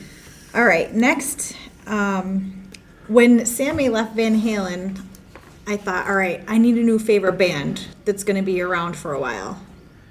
So I picked Creed, which did not work out very well for them. But my pick there is Creed, My Sacrifice. Oh, I thought you were gonna go with Arms Wide Open. Me too. With Arms Wide Open. I love Creed. To drink the grass. I love him. He's crazy. life. He's crazy, but give you a case of grog. that foot is really make my going up own your lyrics up, ass I'm tonight. He's gonna have Why Can't This Be Love backwards on his ass. It's got what it takes. That's the No, Scott when it's Stapp long. version of All right. But anyway, I love that song, and Creed is great. I'm sad that they broke up, and I'm sad that Scott's crazy. And I don't know. That's crazy. He's a BC? piece of work. My sacrifice, not bad. I mean, I like Creed. I'm not no diehard Creed fan, but I like Creed. I like that one better than With Arms Wide Open. That one, With Arms Wide Open, is fun to make fun of, but My Sacrifice is actually not that bad of a song. Sonny. I don't really like Creed. But don't put me That's all right. Sorry. I'm in the same boat with Sonny, and I don't really. I don't like the Creed song's either, not but- really ringing a bell with me because I don't know. I'm just like them. And who was the other band that was like them? There was another band that was like them. I don't know. There was like all them were and like someone that. else. They all were like There was that. them. They were like I don't know. I associated them with another band, and that little musical movement. I think that I didn't really care for. But okay, you're batting 500. That was all. You got we you know I- all got that. BC and Dylan on that one. I wanted something that you didn't know.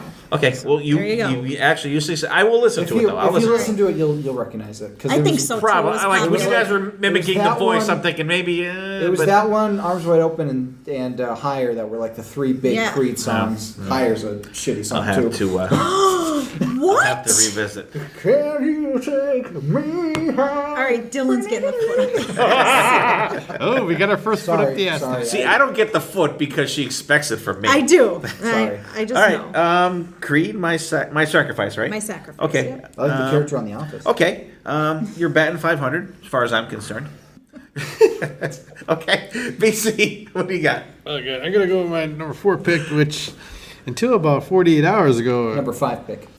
I'm going down. I'm going. Okay, never mind. Go ahead. Sorry. Don't miss. Sorry to throw you out. Yeah, don't throw me off. Don't interrupt the man. Until about 48 hours ago, I did not know this is a cover song, but they do a great cover of it. And Steve talked about songs to get married to, and if I was ever to get married, which When? Yeah, if when? I was Come ever on. to get married, Is it Cats in the Cradle by Ugly Kid Joe? yes, it is. You know, I'm going to interrupt you real quick. Here's what's going to happen. BC's shift relieves my shift. What's going to happen someday is when his shift comes in, he's going to come in and say, I'm married. That's what's going to fucking happen. I'm I can telling see you. that. I definitely He's going to can come in and see say, that. me and Renee, we got married last night. Okay, so what's Yeah, the he's song? not even We're going gonna for take beers off work. Friday. I know. He's going to be into work the next day.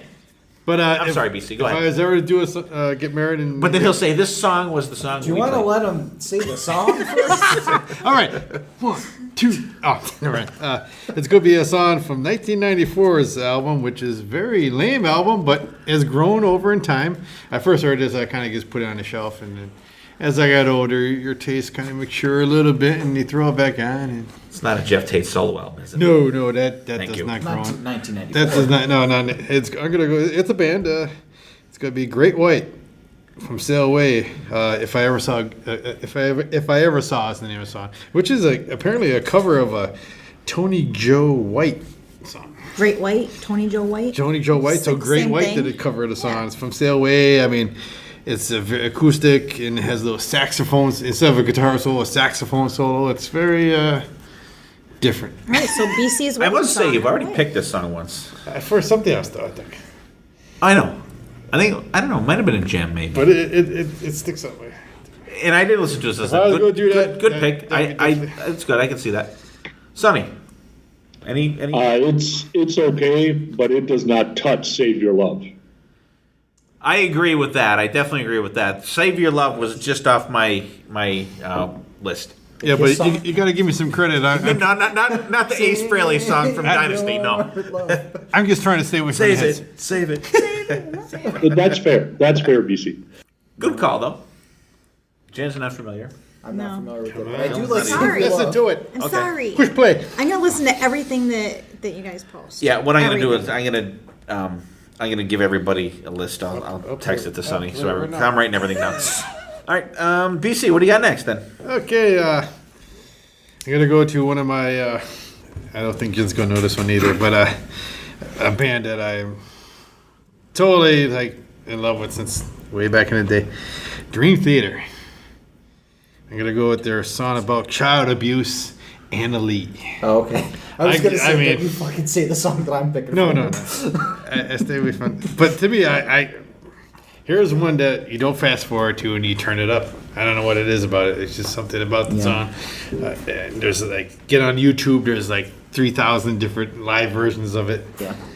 It's a story that James wrote about a fictional character from some story or book he read. All right, Sonny, you familiar with this one? No, I am not. Not at all. Do you like? I absolutely love this song. Do you Really? I'm just kidding. I have no idea. It's like, what? I almost fell off my chair. I'm going. No, and I'm not. This Dream Theater is one of the bands that BC's been beating me over the head with for decades, for probably a couple decades now.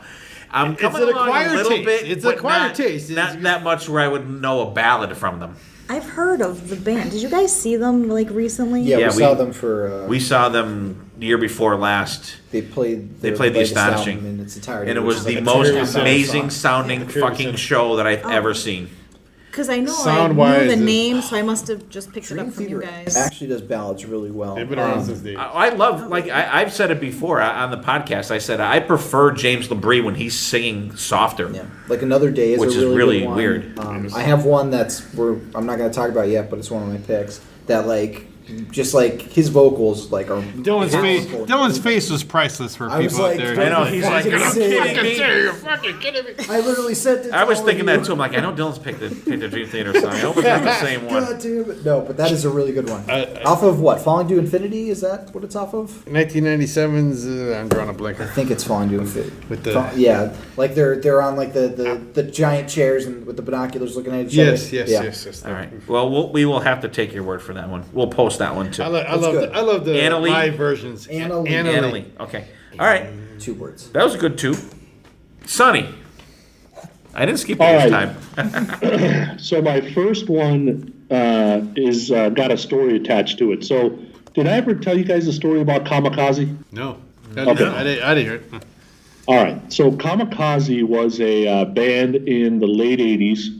Huge band in the Bay Area. I thought they were going to make it. Lead singer and bass player's name is Dick Smothers Jr. He is a member of the Smothers Brothers. Okay. Really? Yeah. Dick Smothers' son. Okay. Oh, son. Okay. Yeah. So great voice. They release, they were releasing demos and that kind of stuff. They were playing in the big clubs, selling out every time they played. and for whatever reason, they don't make it, right? For whatever reason, and I thought the song I'm going to pick, which I'll talk about in a second, I thought would break them because it was 88 when they released the song, but they didn't make it for whatever reason. So Dick Smothers Jr. decides he's going to get out of music and goes and becomes a porn star. Nice. So now he's known as Electric Dick Smothers Jr. It just sounds funny. And this is a real story. So the dad is like, you have my name? Are you going to change your name? And the son's like, no. Not a good topic at the family reunion. Anyway, the song is called "What Can I Do," and it's one of those songs that I don't have you. I wish I did. Wish I could figure out a way to make you mine. That kind of thing. Very cool song. I sent it to Dylan because there's probably 23 people on the planet have this song. So I dug deep, and I love it so much I had to share. No, I checked that out. You sent that that's the one you sent in the email. Yeah. It was good. I thought it was really good. And Yeah. I was kind of like, he had a familiar voice. Like, it sounded like someone that you've heard before, but I couldn't quite place it. Well, obviously I hadn't heard it before, but I couldn't think of who it reminded me of, but it had a familiar sound to it, but it was a good song. It was good. Did you check it out, Jen? I don't know if you were in on that one. No. BC, did you check that out? I don't remember. What'd you think, Dylan? I liked it. It was a cool song, and I'm glad that we had a chance to Not hear bad it. for Electric Dick Smothers. Yeah.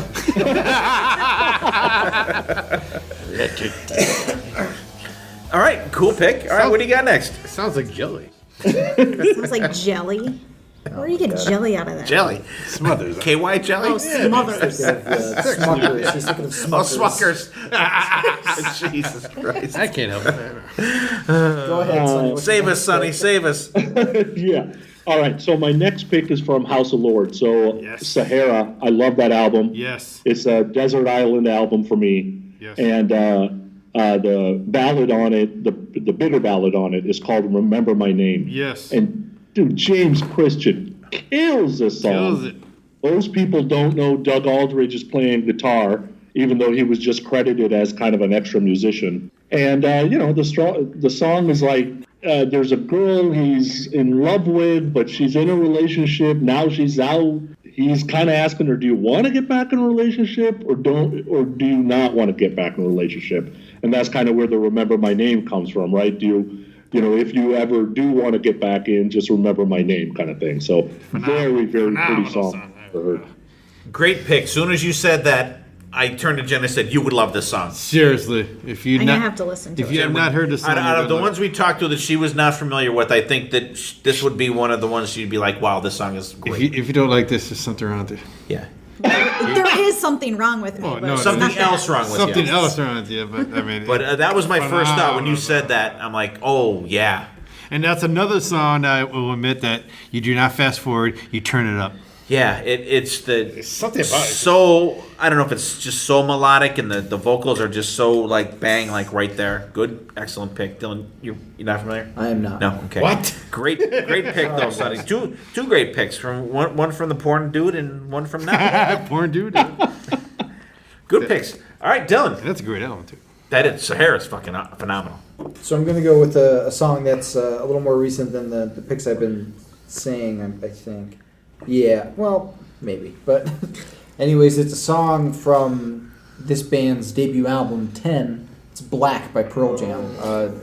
A song that it's really... Eddie Vedder's vocals in this alone, I think, are worth price of admission for this because he sings so powerfully, especially on this song, that you're just like swept into the emotions of the song. And though you might not quite understand the lyrics sometimes, because Eddie Vedder has a tendency to just meld into words, but like his vocal performance is just so striking and powerful, and like you're just like kind of taken aback. And actually, they didn't want to release this as a single because they didn't want like it to be crushed by like constant overplay, and they wanted the emotions to stand the test of time. And I can absolutely understand that because this is probably, I would say, the most emotional they get on this first album, because the rest of the album's pretty I wouldn't say upbeat, but it's a lot more, not as dramatic, I would say. Right. I mean, there's a song about a kid, shooting up a school, but It's what I not mean. Jeremy. Yeah, it's not Jeremy. But Eddie Vedder's vocals, whenever somebody says Eddie Vedder's a shitty vocalist, I'll give him this song because even though he might, the quality of his voice might be a little strange to your ear, the emotion and the power of which he sings, I think, makes him a great vocalist. And that's why I like him on Hunger Strike, along with Chris Cornell. Can you do an Eddie Vedder like you did a Scott Stapp? I used to be able to do Not it on really- request. I used to be able to do it really well with the That sounds like Volbeat. Yeah, there you go. That's more Volbeat. All right, Sonny, Black, what do you think? The last good album Pearl Jam put out. Agree. That is Agreed, Yeah. I love that album. 10 is a great... 10 is a great album, and I love that song Black. And after that, there might be a song or two that they catch me with. Other than they lost me after 10. Yeah. Album-wise, it's definitely like the strongest front to back, I would say. Yes. I love Black as well. That's a great album, and Pearl Jam is on my bucket list. But like you said, I just want to hear the old stuff. They do. You'll hear like 3 they hours do like of songs. 3-4 hour sets. Yeah. Really? Yeah, Like they play like They do forever. They run the Yeah. gamut. Yeah, they'll they do. like covers. They'll do like songs Yeah. they've never played. Like they change it up every Yeah, they time. do. They do set lists like you wish other bands would do. They actually have just, like a shit ton of bootlegs out. Yeah. Even on like Apple Music, they have like like official bootleg type things. So like they really enjoy like giving their audience like their Yeah. money's worth. I will give them that. material. I'm not a huge Pearl Jam guy, but they do kick ass like that. And they actually had a documentary coming out like about like with the Chicago Cubs. It's like Oh, really? Let's Play 2, and like they played a show at Wrigley Field, and That's cool. Like they also had like because it was the Cubs' winning season, so they also tied that in too. So it was kind of cool. Cool. All right. Cool pick though. I'll comment real quick. That is a great song. I do love the album 10, and that is a good song. Thank you. I think the next song I'm going to go with is actually a song we talked about last episode, but it was a cover of it. I'm going to have to go with All I Want to Do Is Make Love to You by Heart. The lyrics in this, I mean, like you said, they're a little... she kind of sleeps around, but in terms of how she sings those lyrics are like really, really powerful. Like Written by Mutt just- Lang. Yeah, that is very surprising. She just wants to have a baby. That's all. Show us But, somebody like- that can plant the seed. But I just like it blows me away how well it's sung and how powerful the vocals are on it. I think it's off of Brigade. Yes. I want to say is the album that's on. I think it's off of Heart. No, I don't let me know. look. Look at it. Sonny. Yeah, it's off of Brigade. I love Heart, and I love that song. Hailstorm did a great version too. Yes. Yeah, that's what we talked about. We last just talked episode. about. Yeah. I agree with Sonny. I mean, I love Heart. I'm a big Heart fan, and great song. And like you said, I like the story to it and everything. I like Heart too, and I do like the song, even though I said "or," but I didn't really Yeah. mean it. It's a great song. It is. It's a great song, and whether it's Ann Wilson singing it or Lizzie Hale singing it, it's a very powerful vocal song. It's a good song. Good pick, Don. Thank you. Who's that? Oh, it's my turn next. I don't even know where to go from here. I'm gonna pick this band. Like this band, if you hear this band, you do not think ballad at all. You hear this band, this would be like the last thing you would think of would be a ballad from these guys. It's a Godsmack song. It's called Under Your Scars. It's on the album that just came out this year. It's called When Legends Rise.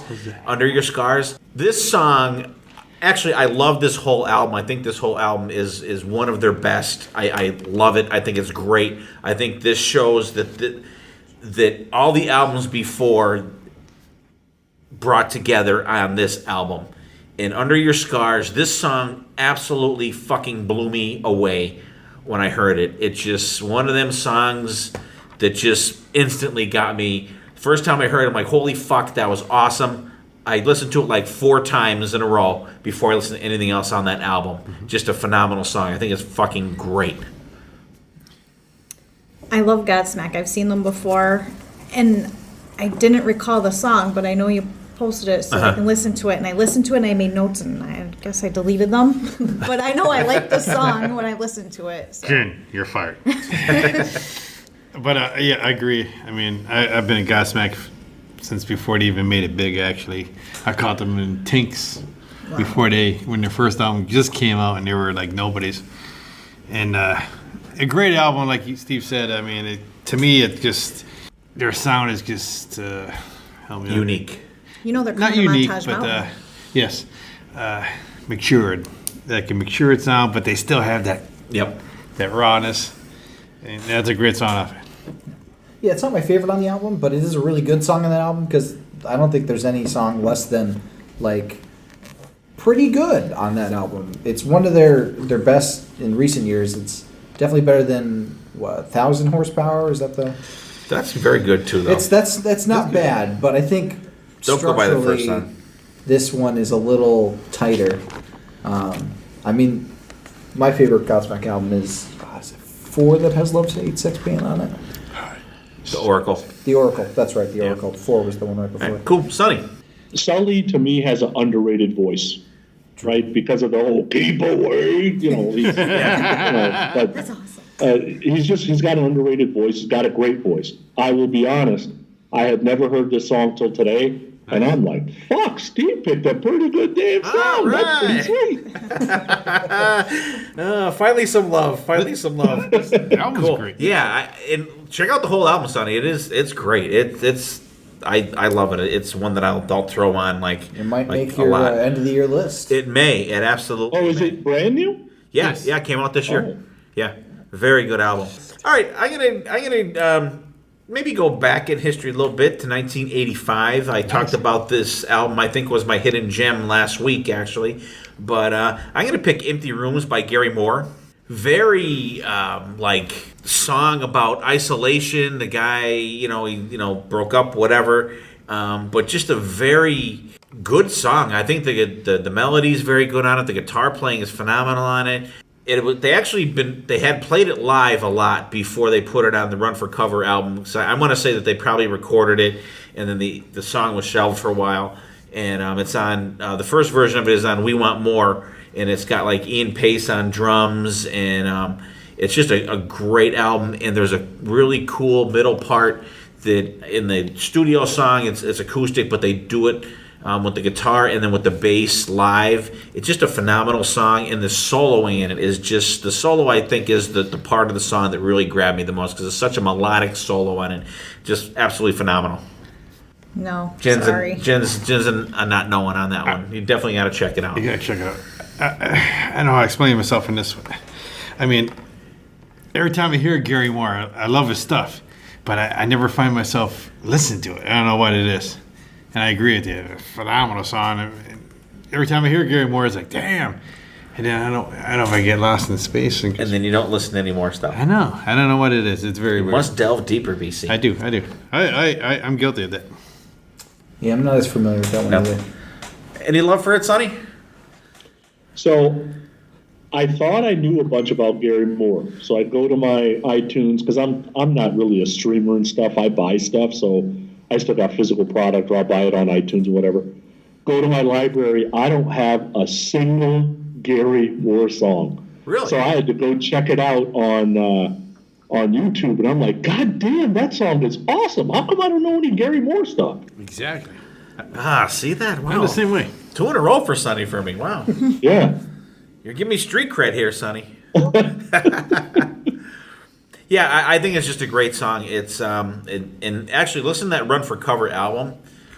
That's an album front to back that is great. Ask Dylan how excited I was when I found that on vinyl. Yeah, he was. I was like, holy fuck, on Run for Cover on fucking vinyl. You were more excited about shit. it than the Elvis album that you were saying that I was, because I never thought I would. Oh my god, this is Gary Moore. I never thought because I knew the Elvis album was out there to be had, but I never knew that the Gary Moore one was out there, because that was right before CDs came out, and I think I had it on cassette when I first got it, and I was just holy, so pumped up when I found it. So definitely check that out. Empty Rooms. Hey, if it's got Sonny's stamp of approval, it's got to be good. It's got to be good. Well, the other thing that really got me, so I'm listening to it as I'm making dinner or whatever, and I'm like, I wonder who the singer is. So I come to Wiki and I go look up Gary Moore. I'm like, holy shit, he's the singer too? Yeah. God, this guy's Dave Meniketti. How the hell did I miss this guy? I know. I was absolutely fucking devastated when he died. I was like, holy fuck.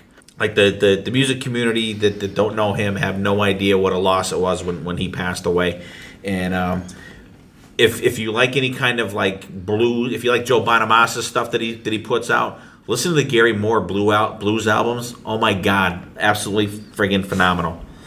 All right, Jen, last two, make them good. Come on now, come on, don't let me down here. I know.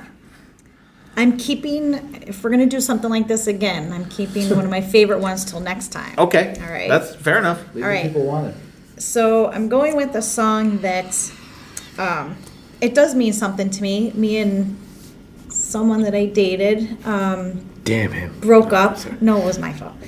And Idiot. I realized that I made a huge mistake. So I wanted him back. So I drove to his work.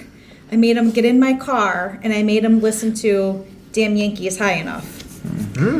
And I don't want to hear about it anymore.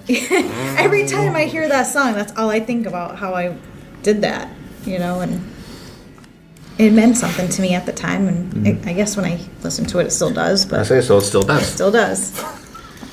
Funny thing about that song is, I've heard that song live more than I've heard Coming At You live. You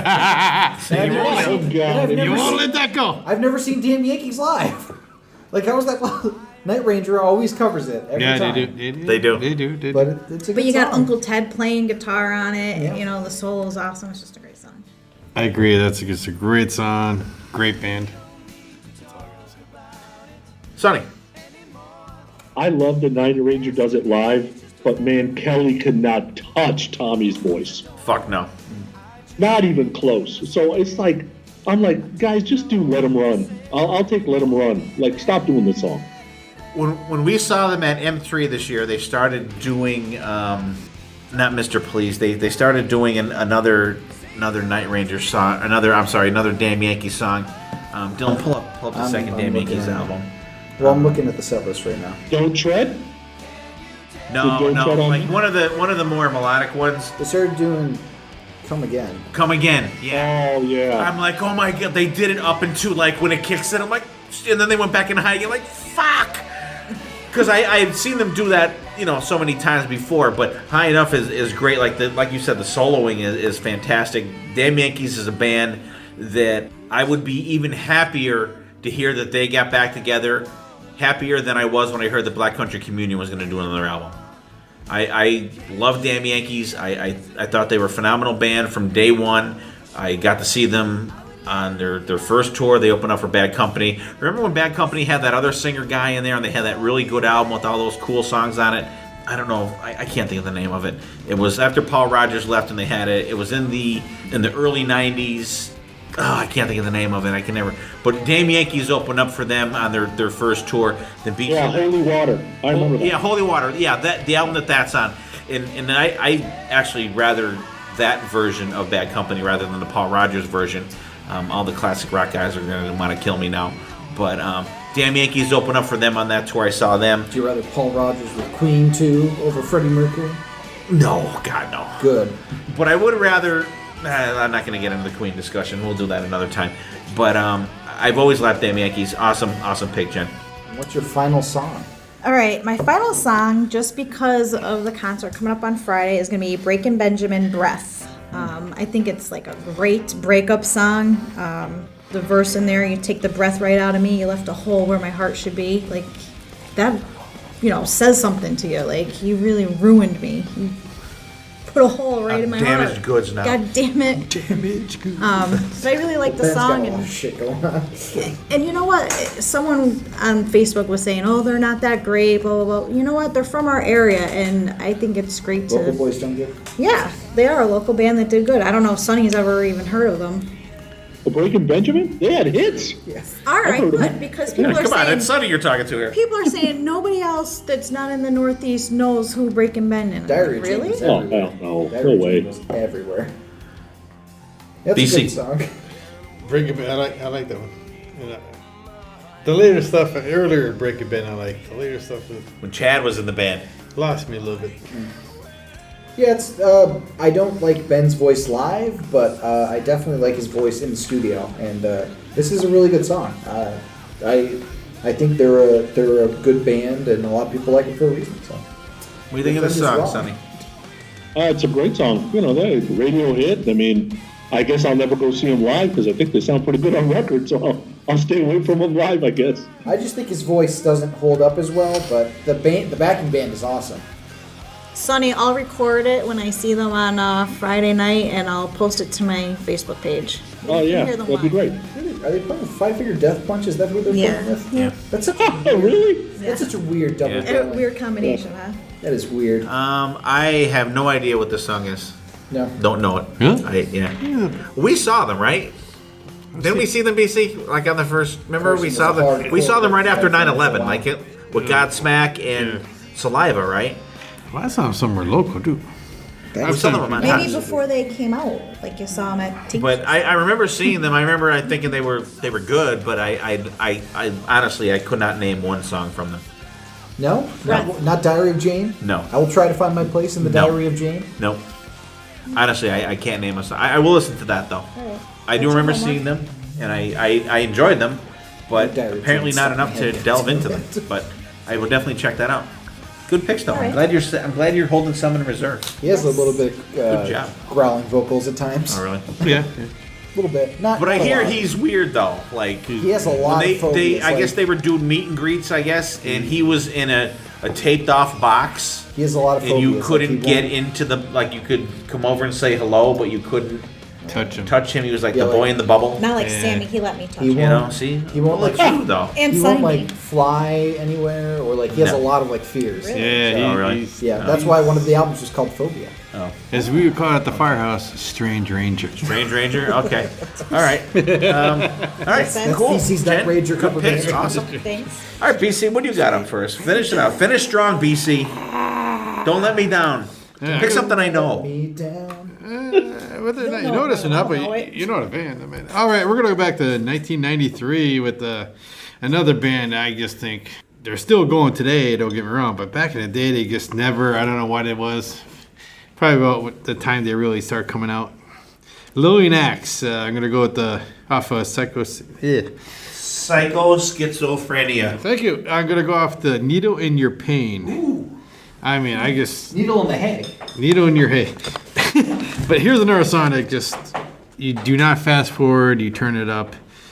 And it's a song about the guitar player Steve Blaze met this child Brian Boyles, I want to say, who died from cancer back in '93, and he instantly went home and wrote this song. I mean, you can hear the passion in it. I don't know if you're Is familiar. this something that I'm gonna have to listen to? You have Because I to don't listen know to it. it. You have to listen to It's this band. good. It is good. You It's have to very listen- good. You have to listen to the album. This album's Yeah. phenomenal. Definitely, this is an album where there's like nothing skippable on it. Great album. I got time coming up next week. I'll be in New York for a couple days, There you so go. I'll listen to I will some music. text you a playlist. All right. Are you Not familiar? Not with familiar? them, no. Sonny? Lillian Axe is, they've been through like 63 singers, so I never really got into them. Lately they've been through, but the new guy is good. I mean, Yeah, I got to check it out. I've it's never heard it's it. hard to replace Ron Taylor in my book. Yeah, he's a unique sound to those But guys. like the last few albums, but this guy, they're with this last guy for a few 2 albums now. I want to say, Yeah. Oh, okay. Yeah, I got to check it out. but this is Ron Taylor singing on this one. Are you familiar with the album? Yeah, I am familiar with the album. I haven't heard it in a while. I don't have it. I think the last Lillian Axe album I have is Poetic Justice, Yeah, which must have been the one right before that one. Right before, yeah. Yeah, With the that's the old last lady. one I have. Yeah. I don't think I have this one. Who's the old lady? That's my old lady. My old lady did. Good pick, BC. What do you got next? Finish strong. Last one. And I had to give these guys credit. I mean, I'm pushing these guys big. My boys from the UK, Bigfoot, since they give a shout out to BC, I'm going to give a shout out to these guys. They're my number one pick with a Forever Alone. What a traitor. What's it called? Not a single Lizzie Borden song on your I list. know. I don't know. Maybe he's keeping it for next time. You can use that excuse, but Bigfoot, Forever Alone from their debut full-length album in 2017. I think I knew maybe one of your songs. Come on. So that's good. You have to go back and... Two. I knew the Tesla one, too. You have to delve in. I'm going to say no. Everybody text me their lists so I can send them to everyone else. I don't know if you'll be able to find BCs. You can find everything. Everything's on. I couldn't find the Big Cock song. That's on there. I showed you this. Well, because you gave me the wrong title. But you found the album. I found the album. Oh, okay. Yeah. What do you think of the I am the not song? putting that in my iPod. Why not? It's not And that search Big Cock. I'm sorry. It's not a website. It's not a website. It's not going to come up all this porn Well, shit. there's some. If I put gotta that have to in do my it. Google search, I'm gonna have No. Do it on your iTunes on your phone. Big Cock, the band. Big Cock All right. Band. Otherwise, you get a lot of... Put a Big Cock Band. Okay. Big Cock, the band. Like, All right. don't if you're looking up Open for quote. if you need a new baseball glove, don't put in Dicks.com. Put in DicksSportingGoods.com. Yeah, Okay, see, you got it. All right. It's all how you word it. Big Cock Band. Okay. Okay. I'll try. So what do you think of this song? All right. Sorry. Back to Bigfoot. I'm not familiar with it. Nope. No. Sonny? Give these guys love, damn it. Yeah, I love the song, but Anthony Ellis isn't the singer anymore. He left. But the new guy, I'm nervous. I'm nervous at the same time, but excited because Yeah, I haven't heard the new guy at all. I have not. They just did a show maybe a week ago, and they had all different vocalists come up. But this guy is coming out. They're doing a show within the next week. I want to say with the new guy, so I'm hoping They may have already played by the time you're listening to by the this. time you listen to this, maybe I'm hoping okay. to dive into the. I mean, from what I heard and the vibe, I'm liking it. Like it a lot. I'm liking it I like it a lot. a lot. All right. Check out Bigfoot. What's the name of that one, BC? Just Bigfoot off their debut on Bigfoot, Forever Alone. I like Forever the Alone. Chicken Foot song, Bigfoot. Check it out. Check out these guys. These guys are kick-ass, man, and a bunch of guys like to drink beer. So how can I not like them? That is true. All right, Sonny. Finish it up, my friend. Okay, my second to last pick is possible it's the highest charting song we've talked about today. I'm not sure if Silent Lucidity went to number one. I don't think so. I don't think so. But this song went to number two. There was a band called Alias in 1990. There you go. It was half Sheriff, half Heart, Yes. Canadian supergroup. They had a song called More Than Words Can Say. Dude, it is a beautiful song. Went number two in the U.S. The number one song was Love Takes Time by Mariah Carey at that point, by the way. Right there. Yeah, stupid Mariah Carey. Easy on the eyes, hard on the ears. Yeah, not easy on the eyes anymore either. Well, I'm talking And when it still came hard on out. the ears. Good pick, though. That was a song that was totally off my radar. But when you said you were going to pick it, just like so we can be familiar with it, I'm like, oh, I definitely knew the song. I was like, good pick. Yeah, there's a beautiful acoustic version on this compilation album called VH1 Classic Metal Mania Stripped, and it's a new version. It was a new version then. It came out years ago, but the acoustic version, oh my God, Freddie's voice is amazing. Well, when you mentioned it, I thought, I don't think I've ever heard of that song before. But as soon as I played it, I'm like, oh my God, I know this song. This is like an awesome, awesome, awesome song. So, good pick. I'm familiar with the band. I'm drawing a blank on the song. Oh, though. you'll know it as soon as you hear it. Probably. I thought the song was actually called I Need You Now. Oh, is that one? Yeah. Oh, I'm familiar with that. I'm sorry. I thought it was called that too. Yeah. Okay, so there you go. Love when you find out that kind of stuff. See? Like I'm not you just shit. hear a song and you're just like, oh, it's a good song. And I don't then give a you shit. finally figure out who did it, and Every day in your life, you learn something What new. the real words are. yeah. Yeah. I mean, Just oh, like no, when- I need you now. Yeah, exactly. Yeah, I know the song. Well, speaking of real words, like it's like King of the Nighttime World. It's not. Yeah. It's For years, I thought it was It's not Midnight Queen. It's Headlight Queen. Yeah, I would never. Which what? Yeah, that was like, you're kidding me, right? Like nighttime goes with midnight, not headlight. Headlight. Yeah, I would never in a million years think that, but Yeah. good pick. Yeah. Yeah, at least now I know what the true title is. The more you. Definitely. Do you have one more song or? Yeah. Okay. One more. Yeah. All right. So my last pick is a do-it-yourselfer. Played all the instruments, sang all the vocals, produced the song, probably packaged the CDs in his garage, and sold them. Richie Kotzen. The album's called Get Up, and the song's called Special. And what's cool about the song, Richie has a bunch of these kind of songs where it's about a girl that left him, and now she like wants back in, and he's like, "Get the fuck away from me," kind of thing. Yeah, fuck her. Yeah. Yeah, that's right. And there's a really cool album called Acoustic Cuts that came out in 2003. Now, unlike the Jeff Scott Soto album that'll get you laid, you got to be careful here, because if you're depressed, you might jump off a bridge after you listen to this album, because all the songs are pretty depressing. So it will put you in a mood to slice your wrists open, maybe. God damn it. But it is emotional shit, and it is him and a guitar, and that's it. Nice. And you kind of really feel all the songs. But this song, Special, dude, it is awesome. So the song Special is special. Yes. All right, cool. That was another one you sent, and I listened to it. I thought it was cool. But the one you sent wasn't acoustic, though, correct? It was No, just a it regular wasn't. version It of it. wasn't. Yeah. Yeah. He's like has a vast amount of material, this guy, and for someone to be able to put out an album of just the ballads, I mean, you definitely have to have a ton of shit out there. Immensely talented guy, like, and to think, if you hear this guy play, you hear the albums, you hear the Winery Dogs albums, you hear the shit that he played with Poison. This guy does not play with a pick. He's like a finger guitar guy. And you It's can crazy. hear those fingers picking. It's crazy. Yeah, and the cool part, he's a good songwriter, and he's been through a lot of shit, including all kinds of addictions.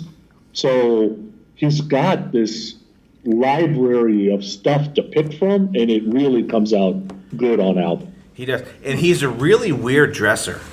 Yeah. Oh, that's yeah. His you could do a whole weird show out of his wardrobe. We saw him that one time. He like Egyptian something. Yeah, he had these this pants on that were Oh, like God. MC Hammer's pants, and then this. He had this, with this man purse satchel of thing on crosses, and some fucking head thing. I was like, holy shit! it was out there. It was different. Because I remember that, like, they had an interview with, it was either Billy Sheehan or Mike Portnoy, and someone said something, hey, how about his wardrobe? And they're like, we have no idea what the fuck he's going to put out when he comes out on stage. Just, like, so, like, crazy shit. Like, hey, when you're that talented, you can wear whatever the fuck you want to wear. That's Good right. picks, Sonny. Good picks. Good picks. All right, Dylan, wrap yours up. BC, should I go new school or old school? If you're going to pick the one I think you're picking, go the opposite school of that. Wow. I'm an old school guy. Okay. So you know he's going to pick the one that No, we'll go old school. Go ahead. So this is a song we've talked about the album it came from on, I believe, our concept album. Our concept album episode. It's off of Welcome to My Nightmare, Only Women Bleed by Alice Cooper. Song about an abusive relationship. Really sad, lyrics and subject matter. But it starts off with this beautiful just guitar work, and Alice's vocals are so different from like what you're used to him singing, and it sounds really light, but the lyrics are just really not light at all. No. It's really kind of a sad song, in all honesty, and in the context of the album, it sets up the character Steven he's gonna be killing his wife at the end of the album because he has nightmares about what he does in the real world and also within his mind. And in the context of the album, it really works, but it also works outside of the album as well. And it's just a really beautiful but haunting song, I think. I agree. I love that song, and it's. I'm not a big ballad song guy, but when that comes on, another one that you don't push through it and you turn it up, and I even like Lita Ford does a cover of it, and You were with me when we saw Alice 3 times because I, dragged you to see the end with Motley Crue. Yeah. 3 times. Did they play this song? Did Alice Had play to. this song? had to. I can't think off the top of my head, but I'm gonna say It's the one they play right before he goes in the straitjacket, I think. Oh, well, we saw that 3 And then he times. plays So. Ballad Boy Friday. Yeah. I'm sure he did. Yeah. Very You similar. definitely You never heard it? lyrics in terms of feeling. As soon as they play it, you'll be like, yeah. Black eyes all the time. Maybe sing the chorus, not the Who wants to sing? but really sad song. Karaoke, me and you. Again? Maybe I'll. You have to sing. You have to sing that after we sing "Picture." I like when it Together. kicks in. Yeah. Yeah, a good. I think it's a good song. It's and it was like what did that come on 78, I think, 78ish. Like a great song. 75. Oh, that yeah. That was way before my time. Bob Ezrin produced album. Just a great, and that was actually the first Alice Cooper solo album. Just a great song. Really good song. What do you think, Sonny? It's a great song, but the best version, in my opinion, is Glenn Hughes did it on an album called Humanary Stew. It was like a tribute album. Yeah, that's great. Dude, Glenn Hughes killed that song. Yeah. Glenn Hughes is my idol. I love that guy. Love him. Cool. Good pick, Dylan. Thank you. Yeah. See, old school, you can't go wrong with old school. Couldn't do a list without putting Alice on there. No. So my last song, we've talked about this band before. I was almost going to kill BC if you picked it. It's Dream Theater off of their Metropolis Part 2, Scenes from a Memory. It's The Spirit Carries On. One of the most beautiful songs you'll ever hear, and it's technically called Scene 8, The Spirit Carries On, because it's a concept album. Another one. I'm ending with 2 concept albums. But it talks about just like accepting death and like accepting the cycle of life, because there's a lot about like reincarnation and stuff like that in this album. Like there's characters that like are kind of doomed to repeat their past and things like that. But it's like James LaBrie's vocals start like really soft, and like the music is soft with them, but like it like has this triumphant end to it that like the vocals go soaring, and it's just a beautiful piece of music to supposedly end the album on a light note, but then the last song has the main character getting murdered and the cycle continuing. So it doesn't quite end happily, but if you were to close the album on that, it's just like such a soaring song, and it's one of the 3 songs that they used to try out the drummers, I believe, to replace Mike Portnoy. I believe you're right. And it's just a song that shows James LaBrie's ability as a vocalist, and John Petrucci's guitar work in it is amazing. Mike Portnoy kind of pulls back on the drums a bit so it's not overwhelming the sound, but it just all like it all comes together into this beautiful cacophony. It almost makes you cry because of how just like powerful the whole thing is. So my last song is "The Spirit Carries On" by Dream Theater. I gotta agree with Dylan. I mean, this Dream Theater has been my band since pretty much they first came out. Since forever. Since forever, and it's hard for me to put in words about this band and their music. Yeah. I admit, everybody can't get into it. It's acquired taste. But if you're looking for something different and new, give these guys a try. Familiar, Sonny? I wasn't, because Dream Theater, their songs are too damn long. But so I listened to it today, and I almost gave up. Right, I'm here, I'm listening to it, and I'm kind of reading email at the same time. I'm like, God damn, James, this is boring as hell. Right, and then I got into some emails, so I got caught up for a minute, and then he went to those soaring Freddie Mercury vocals. I'm like, oh, I'm glad I didn't give up, because that's pretty good. Yeah, he just brings it at the end of, like towards the end of the song. How long is this song? It's only 6:38. It's short. It's crazy when you say Dream. It's only almost 7 minutes long. When your average it's ballad only is half probably a Kiss album. 4 minutes, maybe. Yeah. Love songs a little long. Yeah, I'm gonna have to give that one a listen. That one I'm not extremely familiar with. But like I said, I do enjoy when James LaBrie sings the softer stuff. Hey, but you know what? He should sing that good stuff because he is the most well-rested singer in rock and roll. They don't have that many instrumentals though. Like yeah, but like when you have an 8-minute song and there's like 3 minutes worth of singing, that's a good break. Yeah. But I'm not believe me, I'm putting down. I mean, they're definitely the most musically adept band I think that is out there. But yeah, he does start off holding back a little bit, Sonny. But when he kicks in, like you feel it, you're with it. Oh yeah. All right, good picks, Dylan. Good picks, Jen. Good picks, BC. Good picks, Sonny. I will wrap it up with my 2 picks. I was torn here. I had a little help. I have my list here. I had a little help, so I gave these songs a shot here. And these are 2 audibles that I had help with here at the end. And I'm gonna do one of my last two picks here. It's going to be Heartbreak Station from Cinderella, which is a great song. It's a I mean, there's it's a mellow, and it's weird because they the last two albums like two albums, not the last two, but the two albums in a row that they did are named after like slower songs. Long Cold Winter, which is a freaking great bluesy track, and Heartbreak Station is just a great heartfelt song. And actually, when Tom Kiefer plays live now, he does this song as a duet with his wife, and it just sounds great. It's just that he's got such a good raspy bluesy voice that it gets you. He could do the hard and the fast stuff, but I think Tom Kiefer a lot of times really shines on the softer stuff, softer, bluesier stuff. Yeah, and he gives them that. I think it feels more heartfelt when he sings that stuff. Heartbreak Station is definitely a great pick, and that's another ballad that I don't use for a piss break. No. It's good. I like it a Jen. lot. Tom Kiefer is on my bucket list as well. I've never seen him. Really? Yeah. We're almost sick of I him. was going to say. I know. We see him so much as as free all the time. Well, We you're see you almost so sick of him for a different reason that the rest of us are almost sick Oh of him. yeah. It's a great song. He has this distinct voice that And he gets by with a little help from his friends. Do you believe? I love it. Do you believe Great that song. bitch took the last train? That's not right. Out of his heart. Out of his heart. bitch. Good song. Oh, I agree. I mean, that's just Tom Kiefer when he gets in that slower, bluesier stuff. To me, he can't be beat. He surprises me that he can do ballads. He really does, because a guy that sings like him shouldn't be able to do them. Yeah.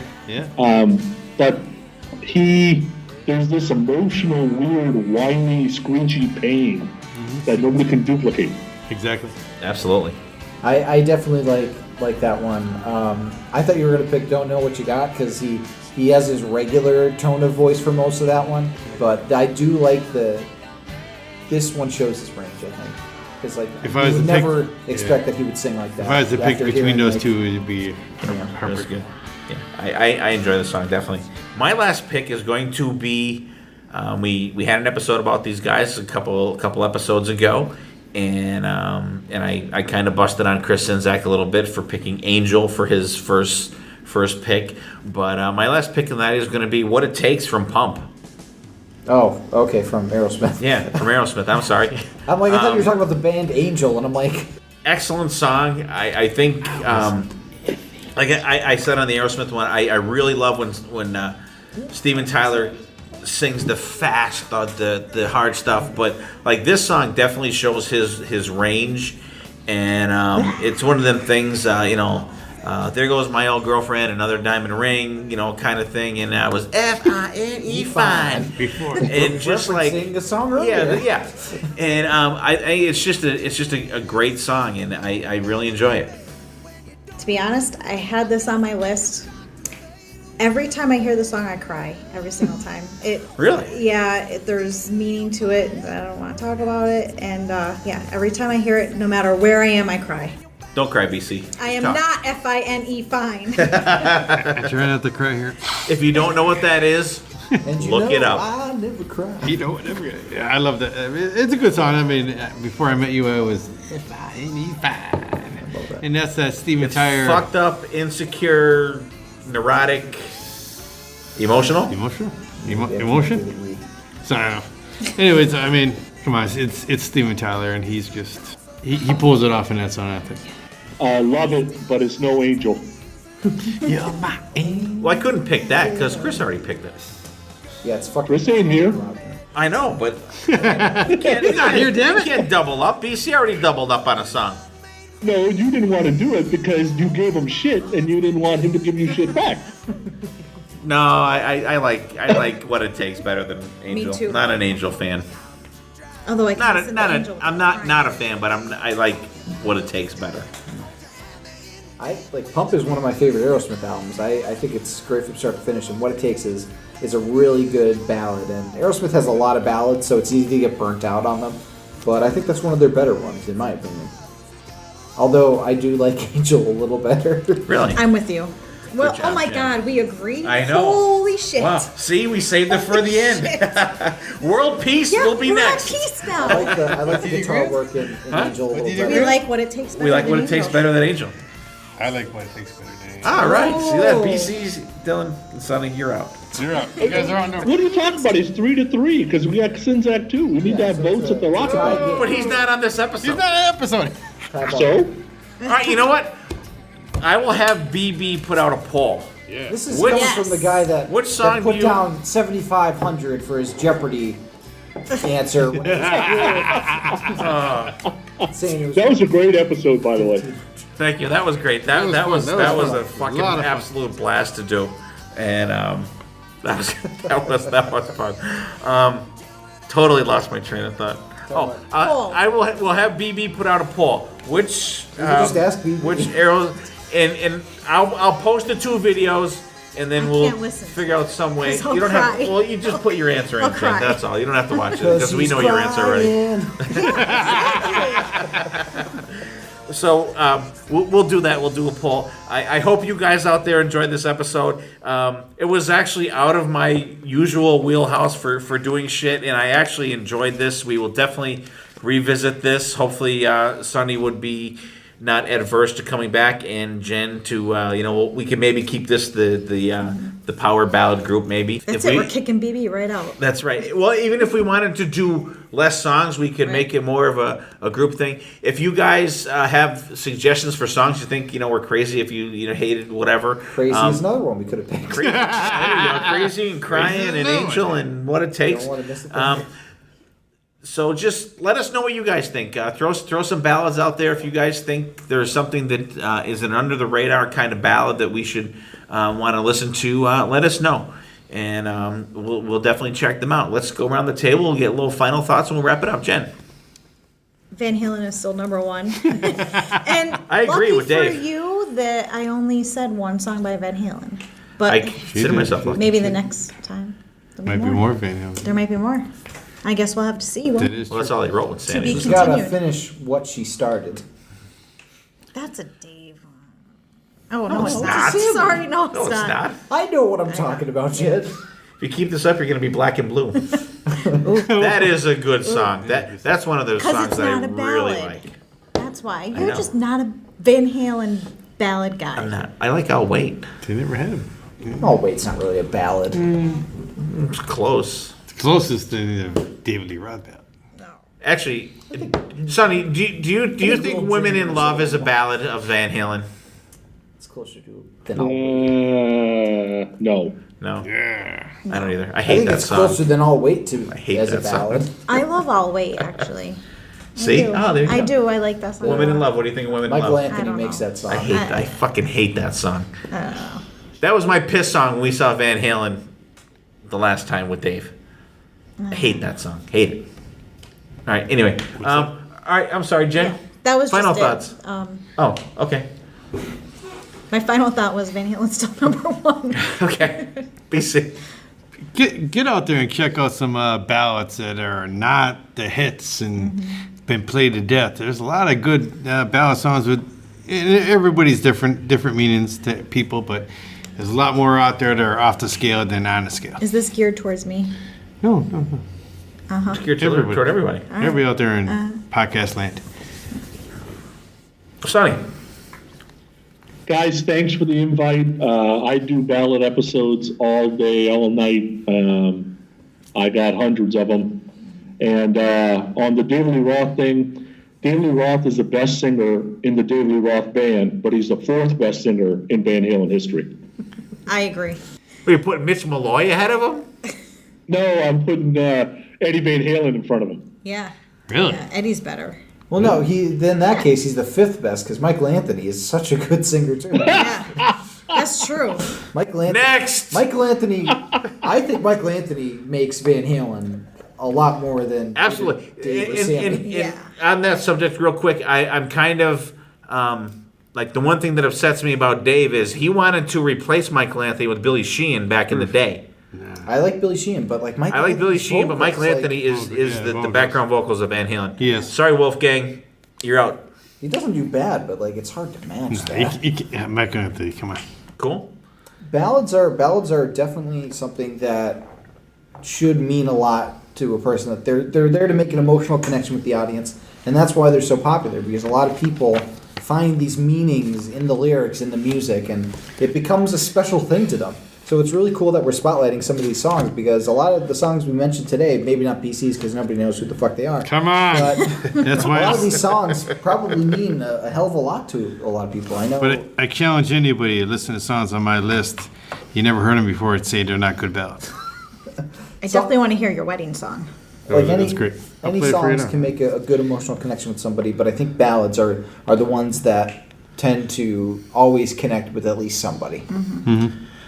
Yeah, I gotta say, I really enjoyed this, recording this episode and prepping for it. It's definitely out of my wheelhouse, but I do have to say that once I went through my list and narrowed it down to probably about 30 songs, I made a playlist, and I had to take a break from listening. Like, I couldn't listen to the whole playlist all the way through, because some of the songs that I listened to took me to places that I really wasn't comfortable with being back there, although they were good songs.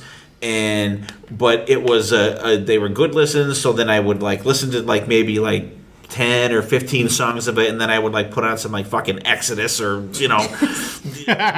Cannibal Corpse or something like that, just to rid flush that shit out of my system, and then go back to it. So it was kind of a cathartic kind of thing for me to do.